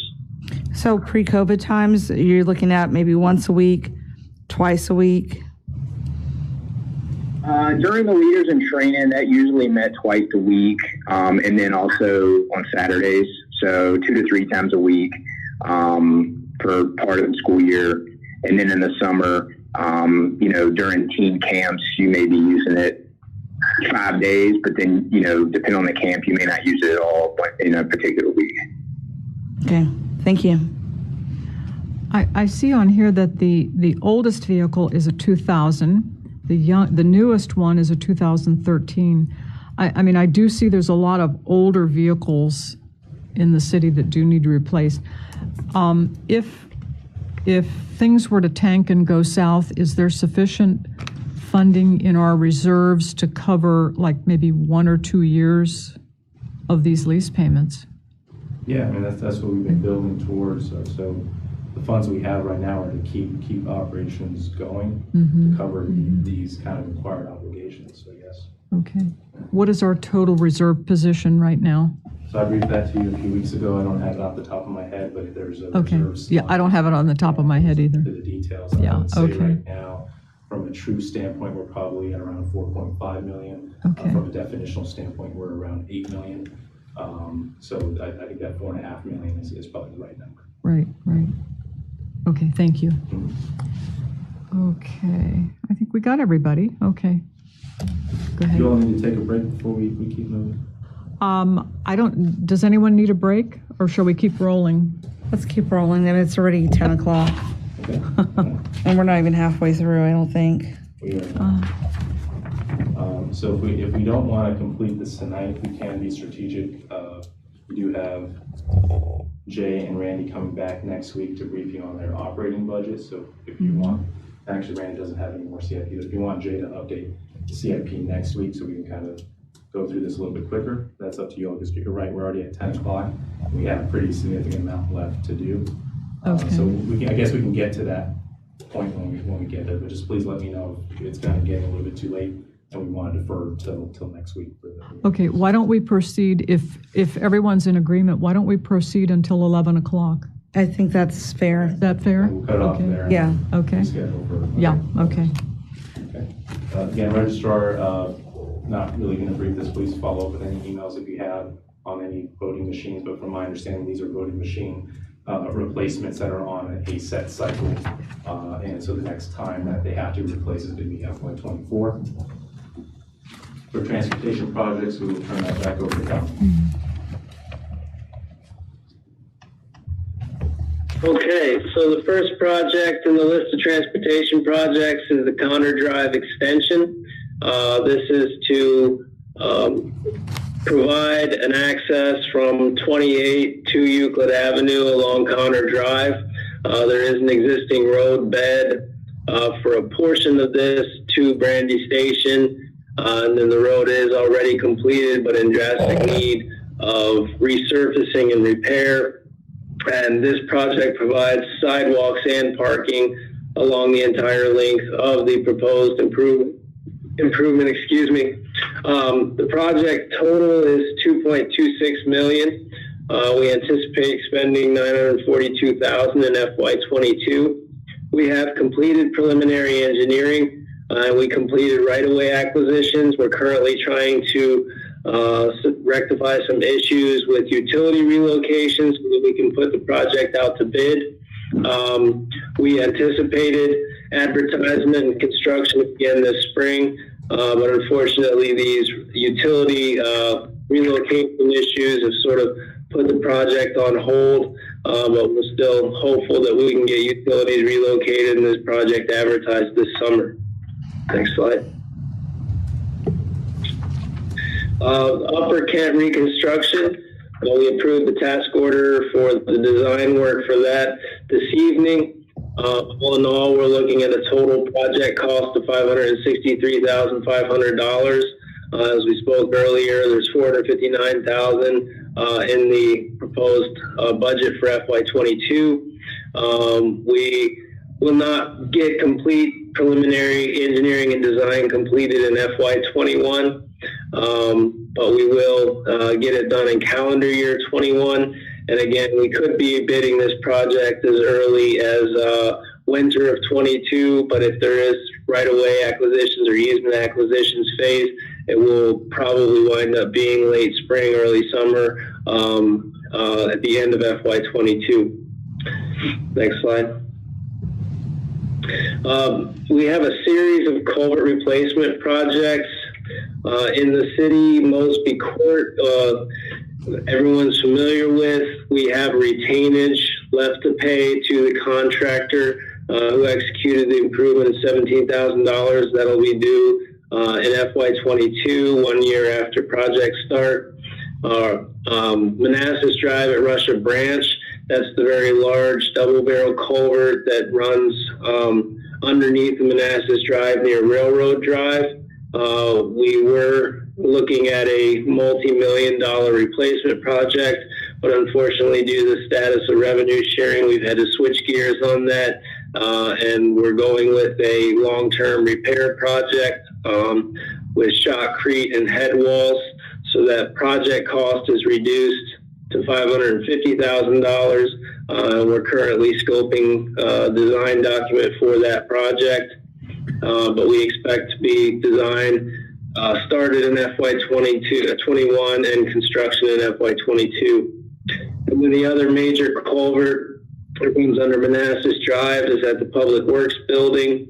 It's just past the Public Works parking lot if you're headed west. Again, we're anticipating that to begin design on FY22 and the project to carry on through FY25 at an anticipated cost of $200,000. Altogether, $527,000 in FY22, $717,000 over 5 years. Next slide. Street resurfacing and maintenance. I've seen a question from the body about one of these line items. We have a line item in the capital budget called street improvements and resealing. We have traditionally used that line item for purely milling and paving operations. We do a windshield survey where we track the condition of our streets, and we try to prioritize any milling and resurfacing operations for this line item based on that windshield survey. Unfortunately, this year, VDOT sort of juggled our priorities for us based on the urban inventory inspection. And additional streets projects, we usually looked at that for major concrete repairs, sidewalk, curb and gutter projects. But due to falling behind in street resurfacing, we have in past years used this additional streets projects money for additional milling and paving. So there are no specific projects assigned to this line item. But if we have major concrete projects that we can accomplish with it, we go that route unless we really need to throw in some additional milling and paving to accomplish, a paving goal for that specific year. Altogether, these two line items total up to $361,000 in FY22 and $1.9 million over 5 years. Next slide. We have put all the PRTC motor fuels tax projects into this slide. PRTC motor fuels tax fund has not been healthy with gas prices below the fuel tax floor. But as gas prices creep up, we anticipate the health of this fund to improve. But based on many, many years of low gas prices and poor fund health, we were trying to minimize the further encumbrance of this account. So we had started our no parking sign installations. With PRTC motor fuels tax money, we're anticipating spending $15,375 on this project in FY22 and $81,000 over 5 years if we have to spend that to finish the project. And then we have a major traffic signal upgrade project where we're replacing aging equipment in our traffic control cabinets and replacing any heads that need replaced and any pedestrian buttons and signals that need to be replaced.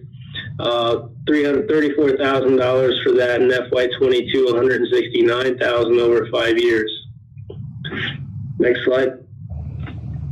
No parking signs. The installation of signage prohibiting the overnight parking of commercial vehicles in residential districts. This is a project that we had to implement based on what looks like in the governing body initiative to implement this commercial vehicle restriction. $250,000 is based on some numbers that we gleaned from some school crossing sign installations. We're trying to extrapolate that out over anticipated signage that would be needed to cover the entire city. So best estimate at this time is $250,000 in total project costs. And we anticipate utilizing a contractor who can pull substantial resources to the project to accomplish it in a timely fashion. So we're looking to get that all accomplished in FY22. Next slide. Manassas Drive traffic study. We've had many questions about Manassas Drive, about potential crosswalk locations, potential stop sign locations, signal locations, whether or not we can coordinate signals along that Manassas Drive with some sort of time-based coordination. We have our own questions about the current interconnect system and if there's something more efficient and easy to maintain than the current system we have. This traffic study would hopefully answer all of those questions, would inform us of potential options for installing new pedestrian crossings, would inform us, would probably conduct some warrant studies at key intersections to see if stop signs or signals are justified at those locations, and also taking a look at our existing corridor traffic control equipment to see what interconnect options, time-based coordination options we have along the corridor. Next slide. This is for replacement of the salt shed best management practice facility. We have a catchment system around the salt shed as required by DEQ to prevent extra salt from running off into the creeks. And that system has been leaking groundwater, which isn't so bad for the salt going into the ground, but what it does is it infiltrates the system and then causes us to have to pump out the system quite frequently. So we're expending a great deal of money in maintaining the existing structure.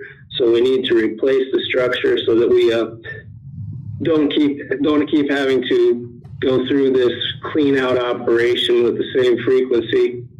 That's $100,000, and we're proposing this project for FY23. Next slide.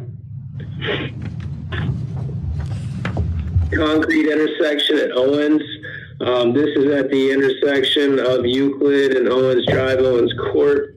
We have done many, numerous asphalt repairs out there, but due to the nature and the size of the vehicles that are utilizing this intersection, the asphalt is constantly pushing up and deteriorating in the intersection. We don't really feel at this point that there's any sense in improving an asphalt design. It's really surface damage caused by the size of the vehicles that brake at the intersection and turn at the intersection. We've had great success with the concrete at Route 28 that was installed in the 90s. Still in relatively good condition, and it is the right solution for heavy vehicle traffic, especially large trucks. Doesn't buckle and push up like asphalt does under the weight of stopping and turning large vehicles. It's a costly project, but we're spending an incredible amount of money in regular repairs out there. Again, it's $500,000 in FY24. Next slide. Thank you, Calvin. Any questions? Councilmember Amaya, questions? No, not right now. Okay. Councilmember Hampton? No. Okay. Councilmember Moore? No question. Thank you. Councilmember Mensing? No question. Okay. Councilmember Javed?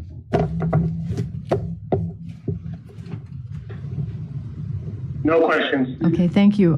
Vice Mayor Banks? I got a question about the last slide. Intersection of Owens. Calvin, isn't it the entire road of Owens Drive is pretty bad? Isn't it? Because it is. Yeah, the entire road could stand resurfacing, but particularly at the intersection itself, where the vehicles come up Owens Drive and come to a stop at Euclid, the asphalt actually buckles up under the weight of the tires when the vehicles stop. And we have executed several in-house repairs with Public Works out there, and we actually had one of our businesses get very frustrated with the condition of the pavement and try to execute their own repair out there. But at the intersection itself, where the vehicles are stopping and slowing down and turning into Owens, and then where they're stopping on Owens to approach up at Euclid, that's where the major asphalt buckling is actually occurring, and that's something that we're repairing almost on an annual basis now. But when the vehicles are already in motion, they don't seem to be doing that much damage to Owens Drive. It definitely could stand resurfacing.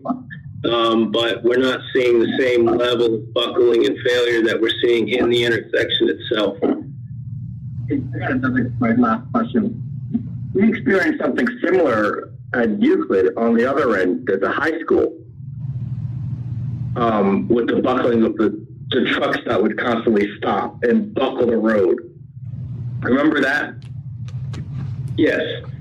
So, what did we do did we do something similar to that part of the road that we're doing to Owens at this intersection? So what we did along that section of Euclid was a deeper mill and pave. We did 5 inches instead of 2 inches, and that seemed to work at that location. But at Owens, we've already taken out all of the base and sub-base asphalt materials and replaced them. and we're still seeing the same reaction from the vehicles in the stopping points. So it's, where the 5-inch deep, full, what I would call a full depth pavement repair with no sub-base modifications worked in front of the high school, it doesn't seem to be doing the same thing for us at Owens Drive. Thank you. Thank you. I have no questions. Thank you. Moving on to police. Good evening again. The first slide is going to discuss for the FY20 is the parking enforcement vehicle with the technology. We're looking to purchase after July 1st is approximately about $52,000 for the technology and $35,000 for the vehicle. This is capital equipment that is not covered under the fleet that we would have to install in the vehicles, fleet vehicles we receive through Enterprise. This is be the cost for outfitting 4 vehicles if we were to get those replaced in FY22. The total cost for that would be about $55,000. And forecasting out, if we was to go down where we anticipate vehicles to be replaced, that would be the total cost roughly, not considering any increase in price of equipment and stuff like that over the years. Mobile command vehicle, we've discussed this over several years. I think since I've been here, we've been trying to obtain one of these vehicles. This definitely would help us out if our emergency communication center was to have a failure or we would have to evacuate our building. This will allow us to continue operations, receive all the necessary calls and do our dispatching out of. It also would be an asset to the city for public safety wise, for the entire city, for any incidents like the incident at Mosby, a hostage barricade incident we had on Manassas Drive one year, incidents like that, high risk warrants that we might have to serve, shootings, any type of incidents in the region, or any civil unrest incidents that we might have to respond to. Next generation upgrades, this is not a requirement, but is recommended every 5 years with technology upgrades to upgrade our dispatch center, and this is for the E911 system. I believe it was supposed to be upgraded in FY22, but after talking to the vendor, they said we could push it out another year, so we pushed it out to FY23, and approximate cost for the project would be about $350,000.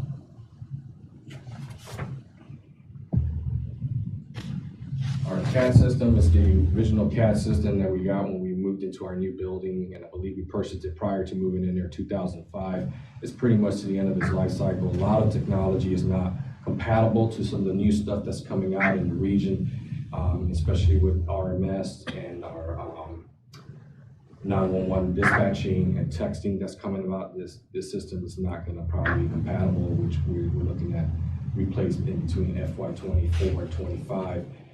We're anticipating a cost of about $350, and then breaking it up over those years. The cost of $175 the first year, and then the rest of it on the second year. This is another thing that we noticed that we kind of needed. We had some incidents where people were lost, kids, and we're looking for individuals in low light or no light through backyards. I think we had one at Blooms Park where we couldn't locate them. Trying to find somebody that's lost with a flashlight or even using a helicopter with all the trees back there is hard. This would give us an advantage to be able to find missing people. Also, anybody that would actually run from us that's danger to the community or in our citizens, we'd be able to put these things on and be able to approach safely and call the individual out and not get real close up to the individual. So this is something that when we asked around what are the things we could use to make our job safer and to render aid, this was one of the things that came up. So for 10 units that we would spread out throughout the squads to be able to have the capabilities, it would be about $150,000. So we put a timeline in FY25. We're looking for grant funding for this, but we haven't seen anything come up as today. Are they used like glasses or binoculars? These are like binoculars, so you put them down in low light or low light, you'll be able to see. Okay. An armored vehicle, currently we don't have this capability anymore. We used to have one that we obtained through the military surplus. This vehicle is a little different. It does provide armor protection, but it also provides ability to approach and say a structure that was set on fire by an individual, or if we're arrived on scene and we're taking fire by an individual, or if we have a hostage barricade situation. I do recall an incident in the city one time where the guy held his loved one hostage. Eventually we were able to get her out. She ran away. When we approached the structure to go take him into custody, we realized that he had doused his whole house in gas, and he intended to light it up. So say if we did approach with this vehicle, this has the capabilities of putting the fire out, so it doesn't, hopefully we can render aid to him and also keep our officers safe and get him out of the house. Okay. Chief, for the mobile command center, does that 500,000 represent fully loaded, all the equipment needed, or is the equipment, okay, that with equipment? Thank you. Councilmember Hampton? Yeah.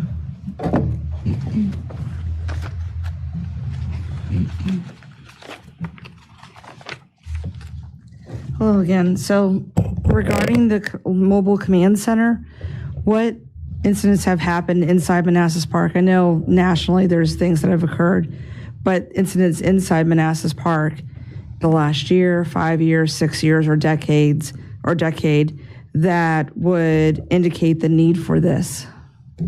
For the mobile command vehicle? Correct. The incident at the school with the guns with the kids on school grounds.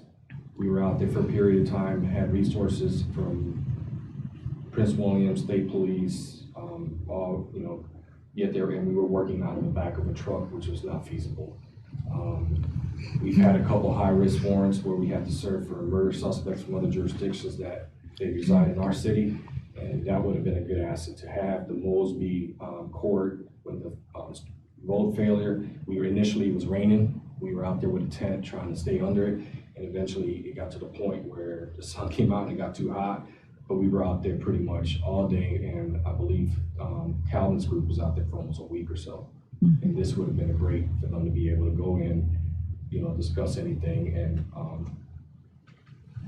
be able to get a plan together with the city manager and Calvin. Fire department, any structural fire or anything, we could use it for those, bring them out. So basically any incident. We've had some shootings here where we were out there for a while or investigating. So I think that would help us out in terms of that. And also, if we ever had a failure at the police department, which when at one point we had somebody bring a grenade to our station, not realizing if it was real or not, we were potentially thinking about evacuating our building, which we wouldn't have had any dispatch. We would have to ask the county or the city to take it over, which would delay response and cause us not to have real-time communication with our citizens if they needed us. And if I may, this was put back onto the CIP about, I want to say 7 years ago. And the reason I supported putting it back on at that time is because sometimes there are funding sources that require the item to be in the CIP. Okay. Do we have an idea what the total cost of ownership is? Everything from maintenance to, I'm assuming someone's going to need a CDL to drive this thing? No CDLs needed for that. How big is it? Because it kind of looks like a tractor trailer. On the picture, but it's really not that much. I mean, we were driving another vehicle around that was a military type vehicle that was a lot bigger than this thing. Okay. All right. So now regarding the armored vehicle, what did we do with the one that we got? And if I remember correctly, we got it with virtually no cost. Yeah, we did. It just wasn't feasible for us to use in our city. Some of our streets, it was difficult to get through.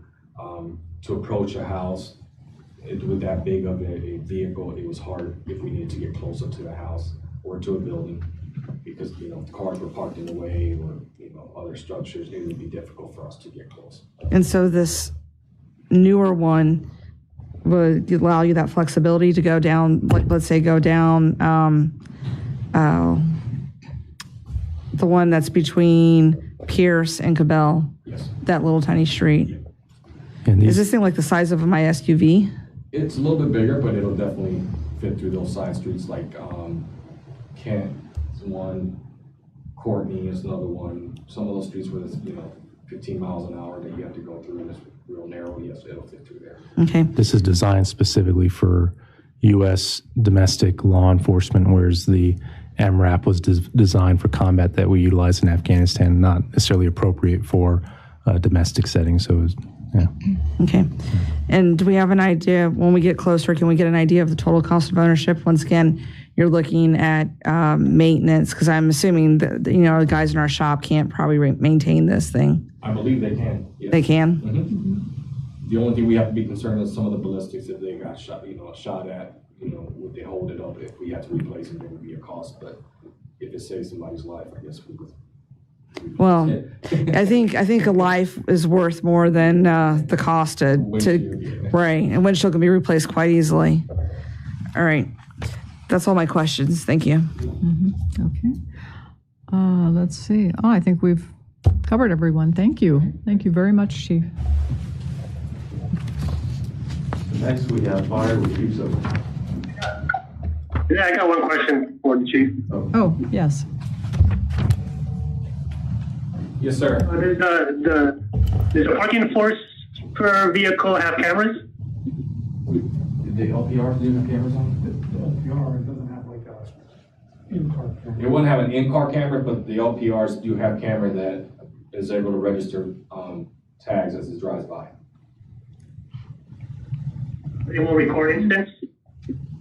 No, it doesn't record. It just runs the tag and makes sure it documents if there's any, like one of the features was if somebody didn't pay their taxes, or register the car, the vehicle within the city of Manassas Park, it would flag that vehicle to say, hey, this vehicle needs to be ticketed or it needs to be marked for more follow-up. The officers would have the body cam. Right. Okay. Well, I was just wondering if you advise the vehicle to have some type of camera just in case there was an incident that needs to be recorded or anything like that. No, I mean, we could issue the parking enforcement officer a body camera. That's good too. Okay. Thank you. Thank you.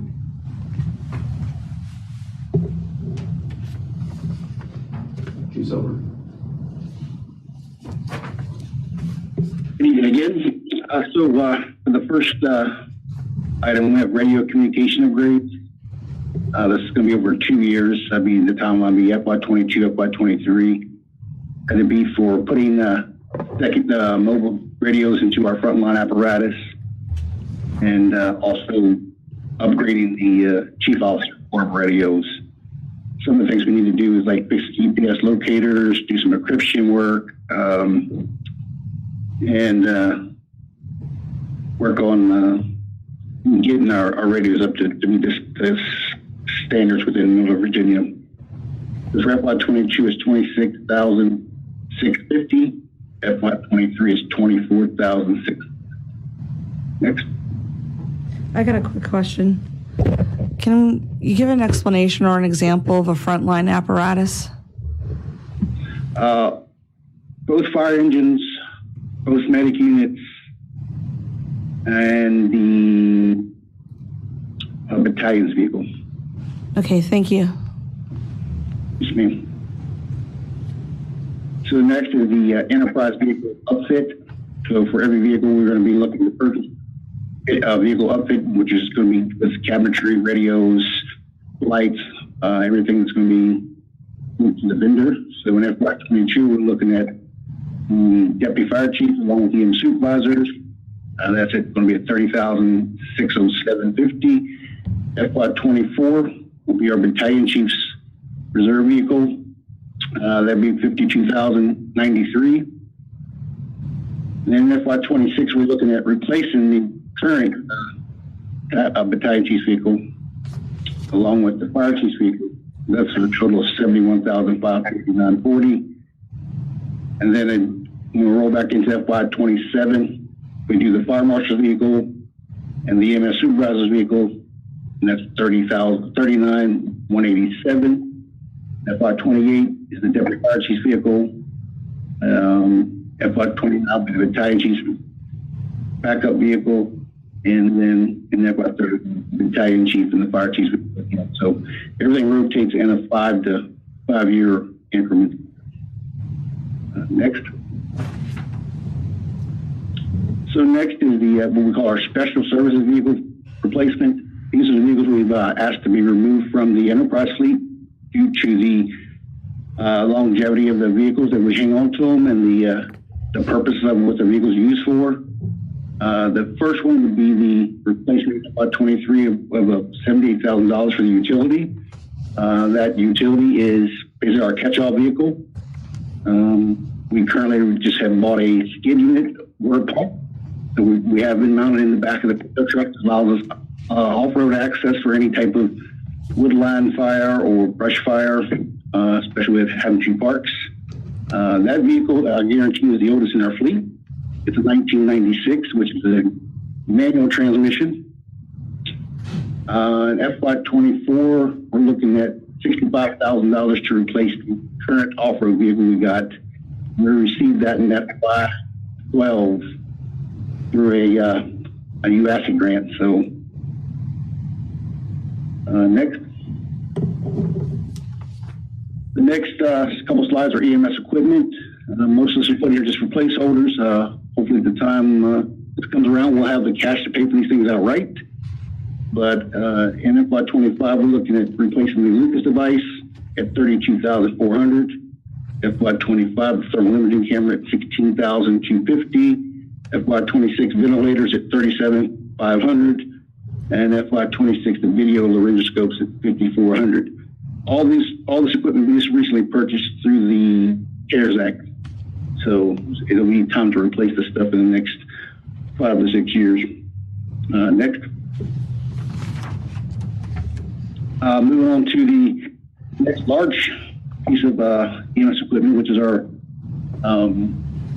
cardiac monitor defibrillators.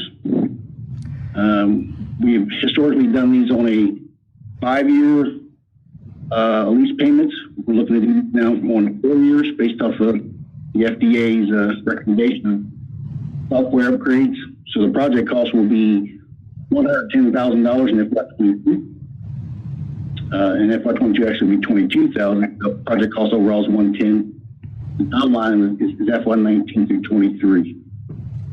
So in FY24 through FY27, we're looking to do another rollover of this project again. And when it gets around to that FY24, it's going to be $132,000 estimated. Next one is the ladder truck. As you know, we had a ladder truck that we purchased back in 2004. Back in 2004, there was a need for it. Same as today. The need is still there today. So we're looking to add that back into our fleet to help support our efforts in the city as becoming a full service department. Projected cost right now is $1.5 for the rig. That's looking to be timeline of FY24 through FY20. Next. The next one is the ambulance replacement. Earlier this month, we had approval to do the one for FY21 at a cost of $325. The next one we'll have looking at with schedule for FY26 to FY30. I believe if funding stays good, we'll have to move that up a little bit because current unit is 2013. It's outside of our 5 to 8 year window. If we wait till we did FY16, that'll put 13 years in that vehicle. Currently, we'll just leave it as it is until see how the new one handles load. Next. Moving on to the fire truck replacement.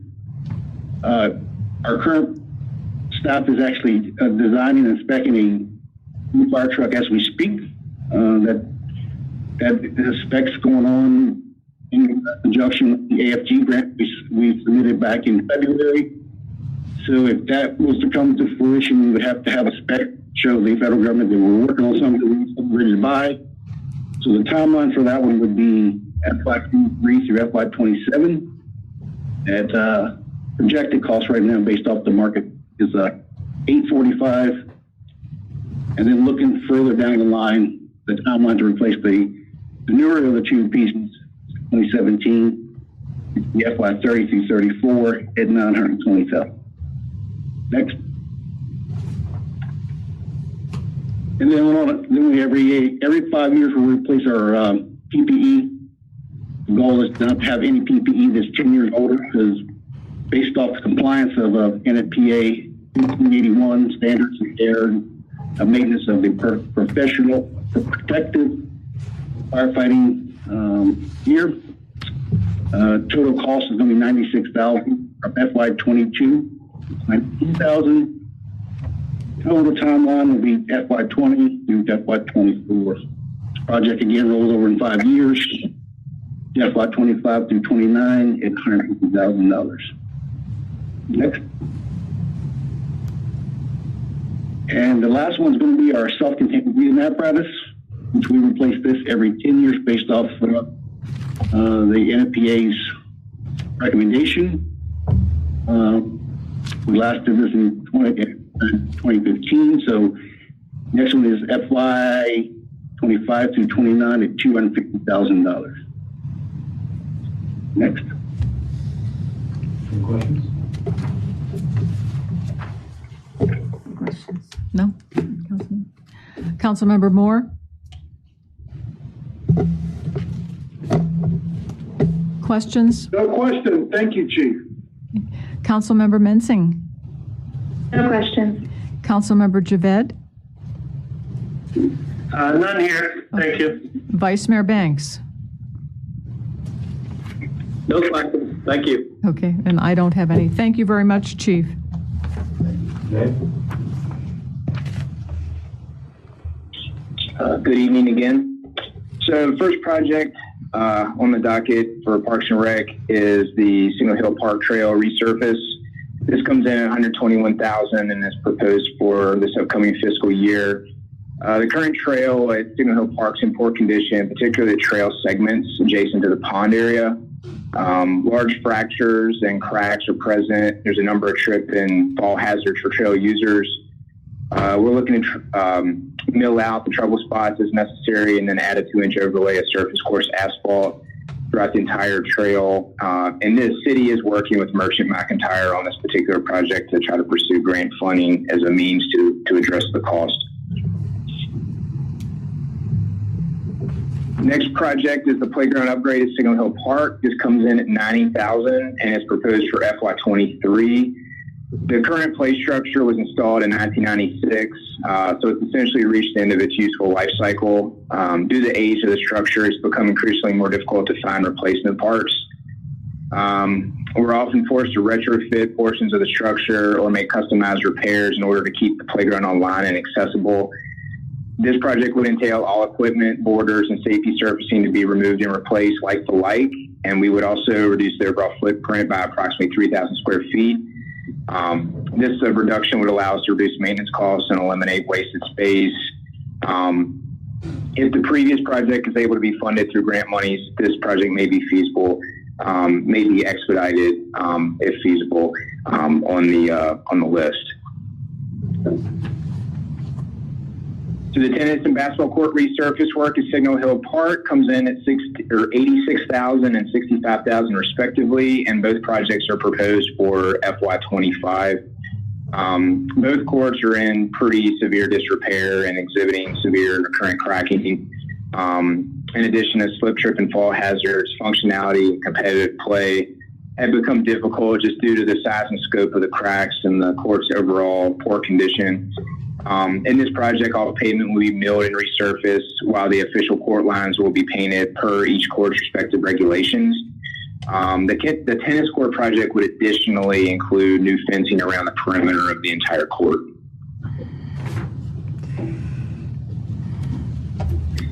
The next project is the Banquet Hall AV equipment update. This comes in at $60,000 and is proposed for this upcoming fiscal year.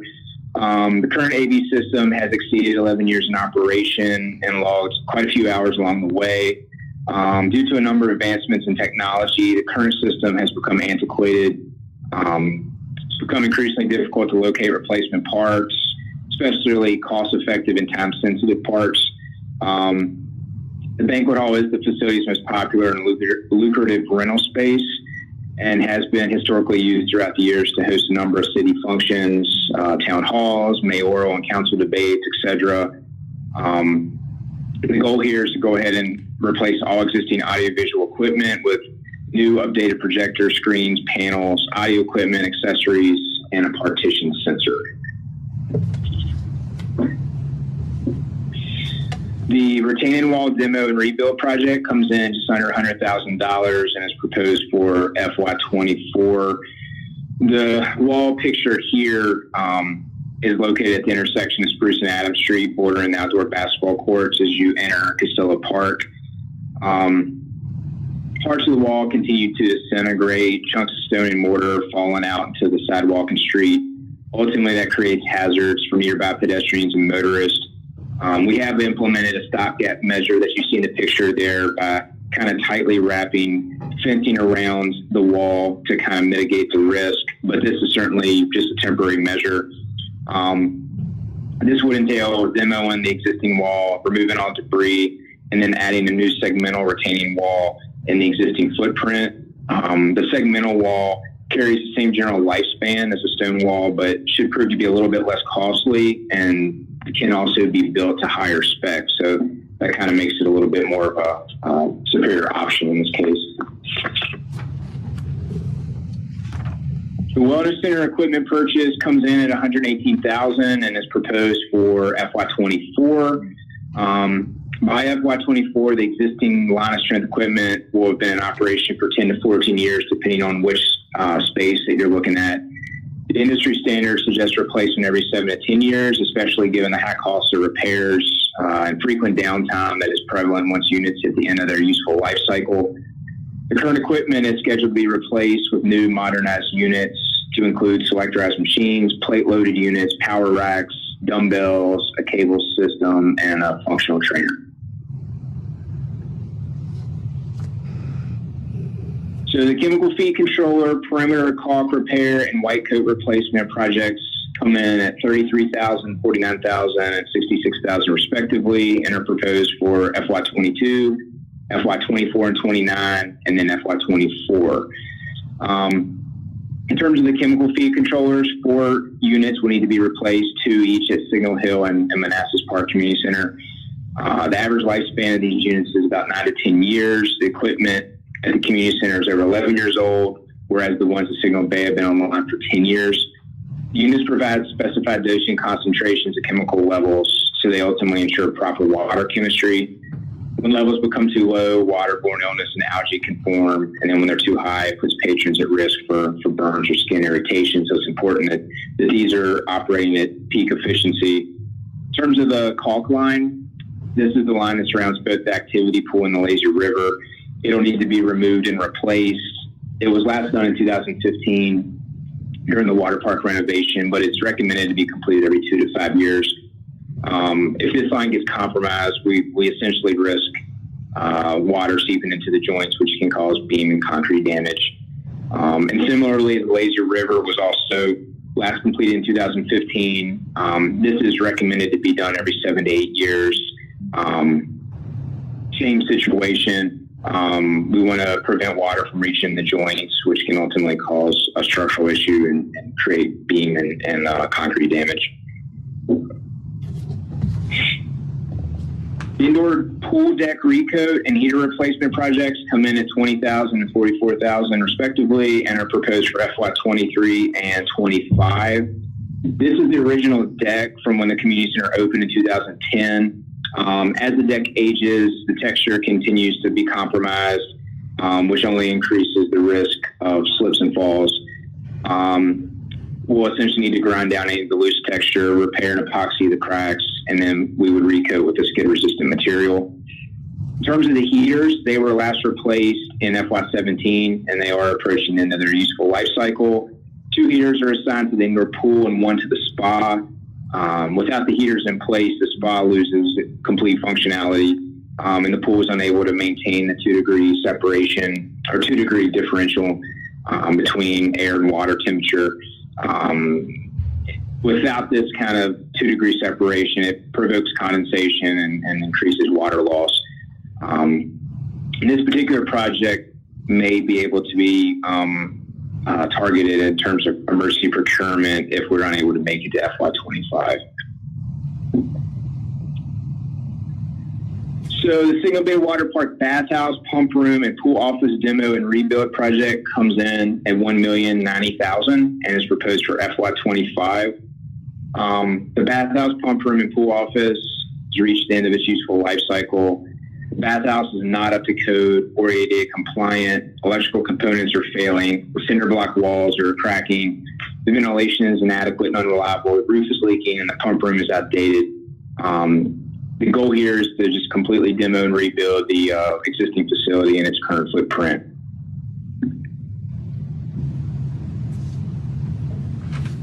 So in terms of the vehicle replacement project here, this is for the bus. Due to the nature of the vehicle, this could not make it into the enterprise lease program. But this comes in at $65,000 and is proposed for FY26. This is a 12-passenger bus. It's at the end of its useful life cycle. Tommy's already performed a number of significant repairs on the bus within the last year. It's predominantly used to support senior-based services and transportation and is our only ADA accessible vehicle in the fleet. It was also used recently to support food delivery program and vaccine support, pickup support. So it did receive use here during the pandemic, even when the facility was closed. So the utility vehicle and zero turn mower replacement projects come in at $12,000 and $40,500 in FY24 and 25.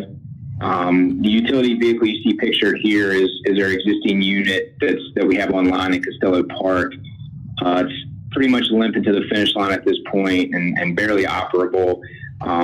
We use it predominantly for trash pickup, mulching, and brush and debris removal. And this is something that part-time staff will use often on weekends, which is helpful. It allows us to kind of provide another source of transportation within the park so we don't have to put miles and wear and tear on the existing trucks, as well as it allows us to schedule younger staff who aren't able to drive the trucks can still operate this vehicle and take care of kind of pertinent tasks. And in terms of the zero-turn mower replacement project, our Parks Division is maintaining just under 80 acres of mobile space and rely heavily on the zero-turn mowers to quickly managing mowing responsibilities in 6 parks throughout the city. By FY24-25, we should be right at our standard hours of operation, which will require replacement.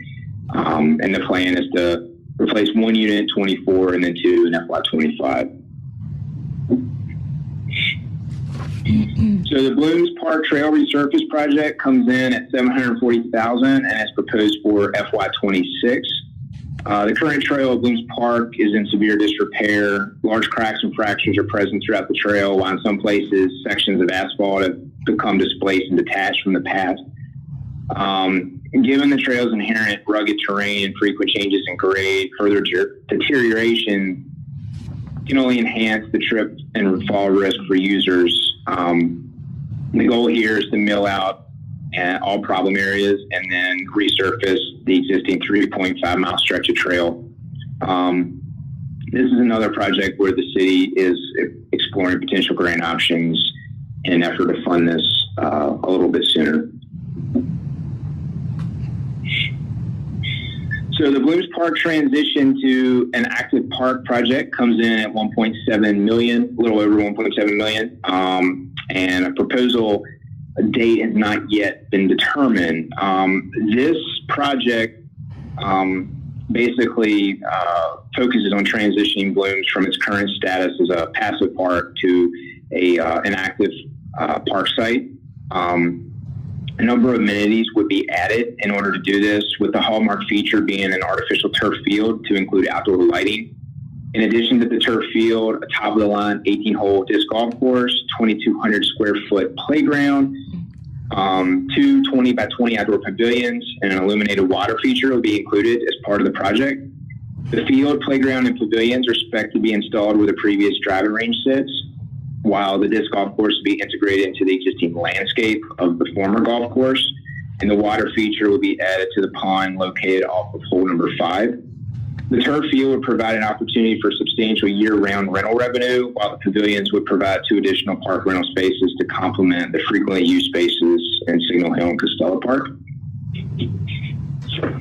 So just to add, this slide was really, and Jay did some good hard work and analysis here, just to provide you all kind of information if there was a desire to turn that into a more active park, kind of what the options would be and what the price tag would be for those different options. So we just wanted to give you that information. That there may be some good options here, like the picnic areas or other things that we want to do, but I wanted to inform you all on kind of what the options were for that park if there was an interest in making it more of an active park.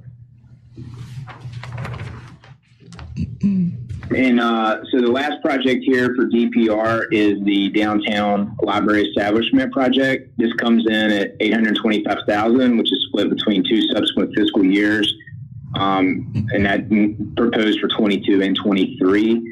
So over the next year, the Manassas Park City Library will transition from the Blooms Park facility to a much larger, more robust 8,000 square foot space as part of the city's new downtown district. FFE opening day collection facility design and technology costs will be split up almost evenly between 22 and 23 fiscal years.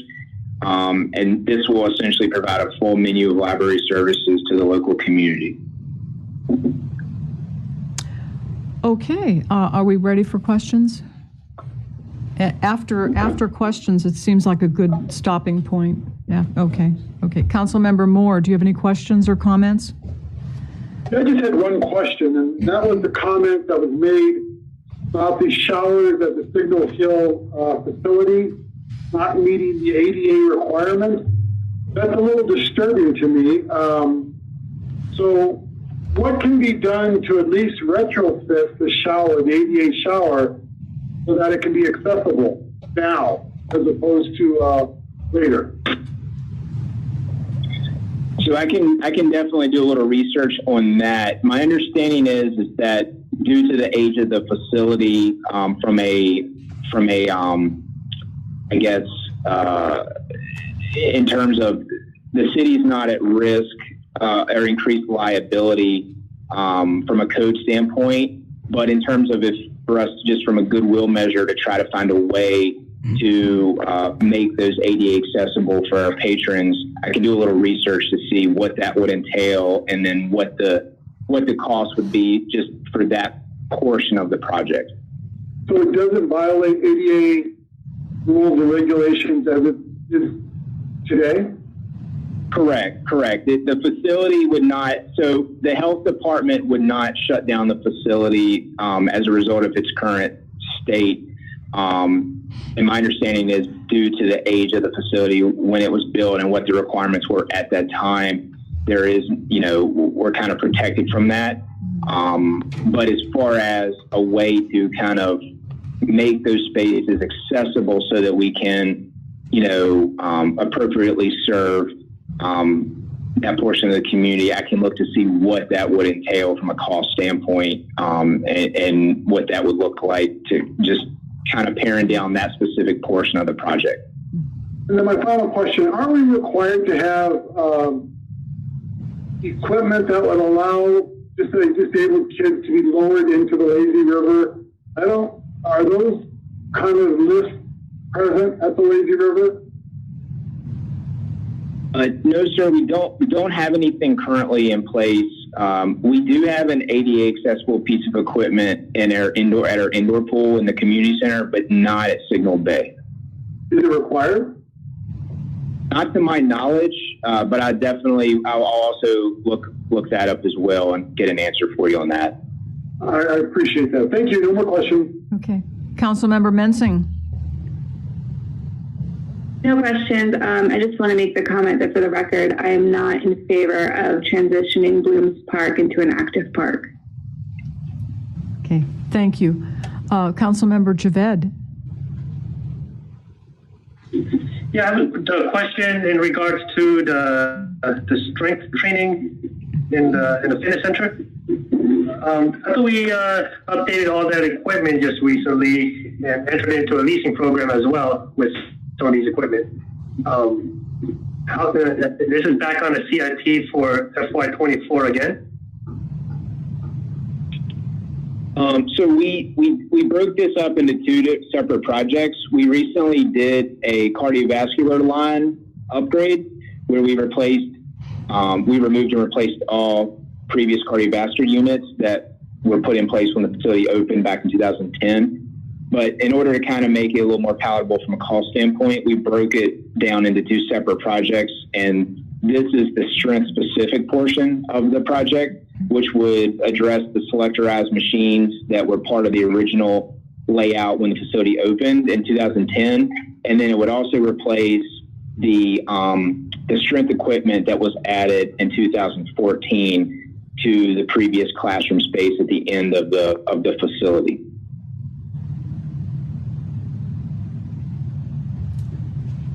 Got it. So only the cardio equipment was replaced or entered into a lease program? Yes, sir. It was replaced. We purchased it outright. We did not. I think we did have a lease program years ago, but it didn't. That was something that at the time the governing body chose not to renew that 36-month lease when it came up for renewal due to the cost. And we ended up buying the equipment for its residual value. And that would be, a lot of that equipment is the equipment we would be replacing on this particular project. Yes, I recall. Got it. I recall that on the agenda. Yeah, we did that as a cost-saving initiative. Yeah, I think I recall that now. And then my last question was in regards to the downtown library. The project, the cost that you have, that's already is the same cost that we were contracted with LS&S, or are these different? This is an additional cost. No, so when we developed the contract with LS&S, they broke out the cost structure. If we stayed with the 2,000 square foot library, what the annual prices would be, what the upfit cost would be, and then they provided an estimate of what that would be when we went with the downtown library, but we didn't know exactly the size at that time when the contract was done or the hours of service. So this is kind of an updated cost estimate for the build out of an 8,000 square foot library.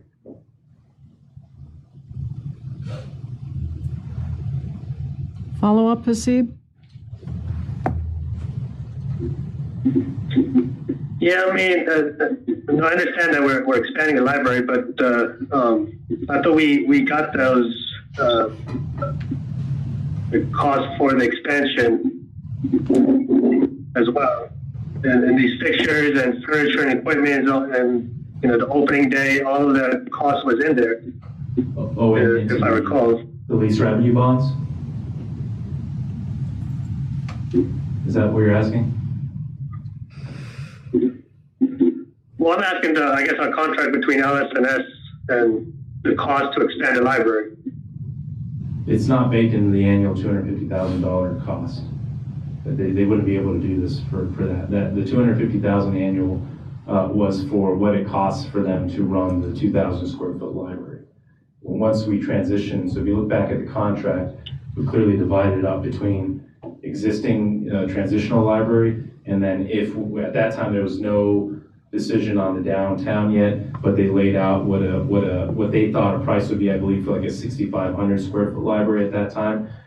They gave kind of an estimated cost at that point. But no, this build out of an 8,000 square foot library is not part of the current contract of $250,000 per year. It's a separate build. This is a separate build out contract. Right. No, I understand it's not the current the price, but at so $825 it would be the final build out price for this downtown library. Exactly. And that's broken down in 2 years? Yes, over 2 years. And we would strike that check to LS&S? It's a mix. So this last time we did the build out, so we're going to take as much as we can from the existing library, but some of that was recycled furniture from the old golf clubhouse. This time we're going to go with the newer kind of chairs and tables and everything else. But it was a mixture between things that we bought versus things that LS&S would get at a better price. So Jay, Don, and Chris kind of went through their proposal. Jay went out and got a bunch of other kind of competitive quotes, as did Don. Don ended up doing a lot of the IT stuff himself and not using them. So wherever they came in lower price, we went with them, and then when we could get a lower price, we did it ourselves. Okay. So this is kind of, think of this as kind of a set budget, and then we'll look. We're on contract. What's that? So with our contract with LS&S still be 10 years though? Wouldn't that transfer over to the new downtown library? Yeah, because remember again, the existing contract that was signed provided that option of having the downtown. So it was a 10-year contract, and they laid out pricing for the smaller library and then for a larger library. It was all built into the. Right, so I'm asking if the 825 is going to be split up in the next 10 years, why is it being split up in 2 years? I see where the confusion is at. This is the capital component of the library versus the operating. So you're thinking about the annual operating costs that they quoted over the 10 years. That was separate. Even for the smaller library, they had a separate table that showed what the build-out price was going to be for the 2,000 square foot library. So this is purely kind of the capital component of the contract. Because we did discuss that in the contract for the 2,000 square foot library. And I want to say they gave an estimate for what the larger library would be for the separate capital. But again, this is a completely separate component within the contract of the annual operating costs that they have. Follow up, Hasib? No, I got it. And then will we, I guess it'll be in the budget, the operating cost for the new downtown will be in the FY22 budget? Correct. So you see it in the library, the line item for the library within Jay's Parks and Rec department line item budget. I think it's towards the bottom of that budget category. There's a line item called annual library expenses. It's like, I believe it's 250,000 in 21. I want to say 280,000 in 22. And then we're assuming by FY23 is when we ramp up to the downtown. So we have the price built into that, either the full year or assume kind of a delay in making that transition in FY23. Okay, thank you. Okay, thank you. Vice Mayor Banks? No questions, thank you. Thank you. Councilmember Amaya? No questions. Okay, Councilmember Hampton? Yeah. Regarding the tennis courts, are we looking at grants to have those fixed? I just did a brief look this morning, and I saw that USTA, the United States Tennis, Association, is what the A stands for, has a program for tennis courts. I didn't go into detail, so I had to go to work at that point. I'm sorry, did you say, are there grants available to Correct. help pay for the repairs? Correct. Such as through USTA? I don't know for certain. I don't want to say they're not. I know in years past, we've struggled to find many grants for Parks and Rec that aren't matching grants. Oftentimes there's quite a large matching component required. I know Merchant McIntyre does have that project on their radar. I did send them a comprehensive list of all of their CIP projects when we kind of had our initial meet with them and our discussion. So I know it's on their radar. I can certainly follow up with them and see if they were able to notice anything. I have not personally seen anything in my experiences through the years, but I haven't looked at that particular opportunity, I guess, closely. I've focused more on things like skate parks and playgrounds. So I know with playgrounds, for instance, it just seems like it's impossible to find a grant that doesn't require a pretty substantial, match component. Okay. Which we would still pursue if that's the case, because it still lowers the price tag. So Right. we are evaluating. If you don't mind sending us that specific one, Yeah, then we can look at that one. Like I said, I just looked this morning. I didn't go in detail because I had to go and actually do my real job. Yeah. But I'll pull the link again and send it to you. The majority of the grants are for trail networks or for building out new kind of infrastructure to serve Right. this community, it's harder to get kind of the grants for rehabilitation. Not that they're out there, they're not out there. They're just not as frequent. Correct, and it's harder to win. They like compelling things like, oh, we're building this new asset to service this community, or trails. There are funding for kind of maintenance of trail networks to kind of promote kind of healthy living and walking and things like that. Okay. And I don't expect an answer tonight, but next week when we reconvene, can I get some details or a description of what's involved in the technology line item for the downtown library establishment?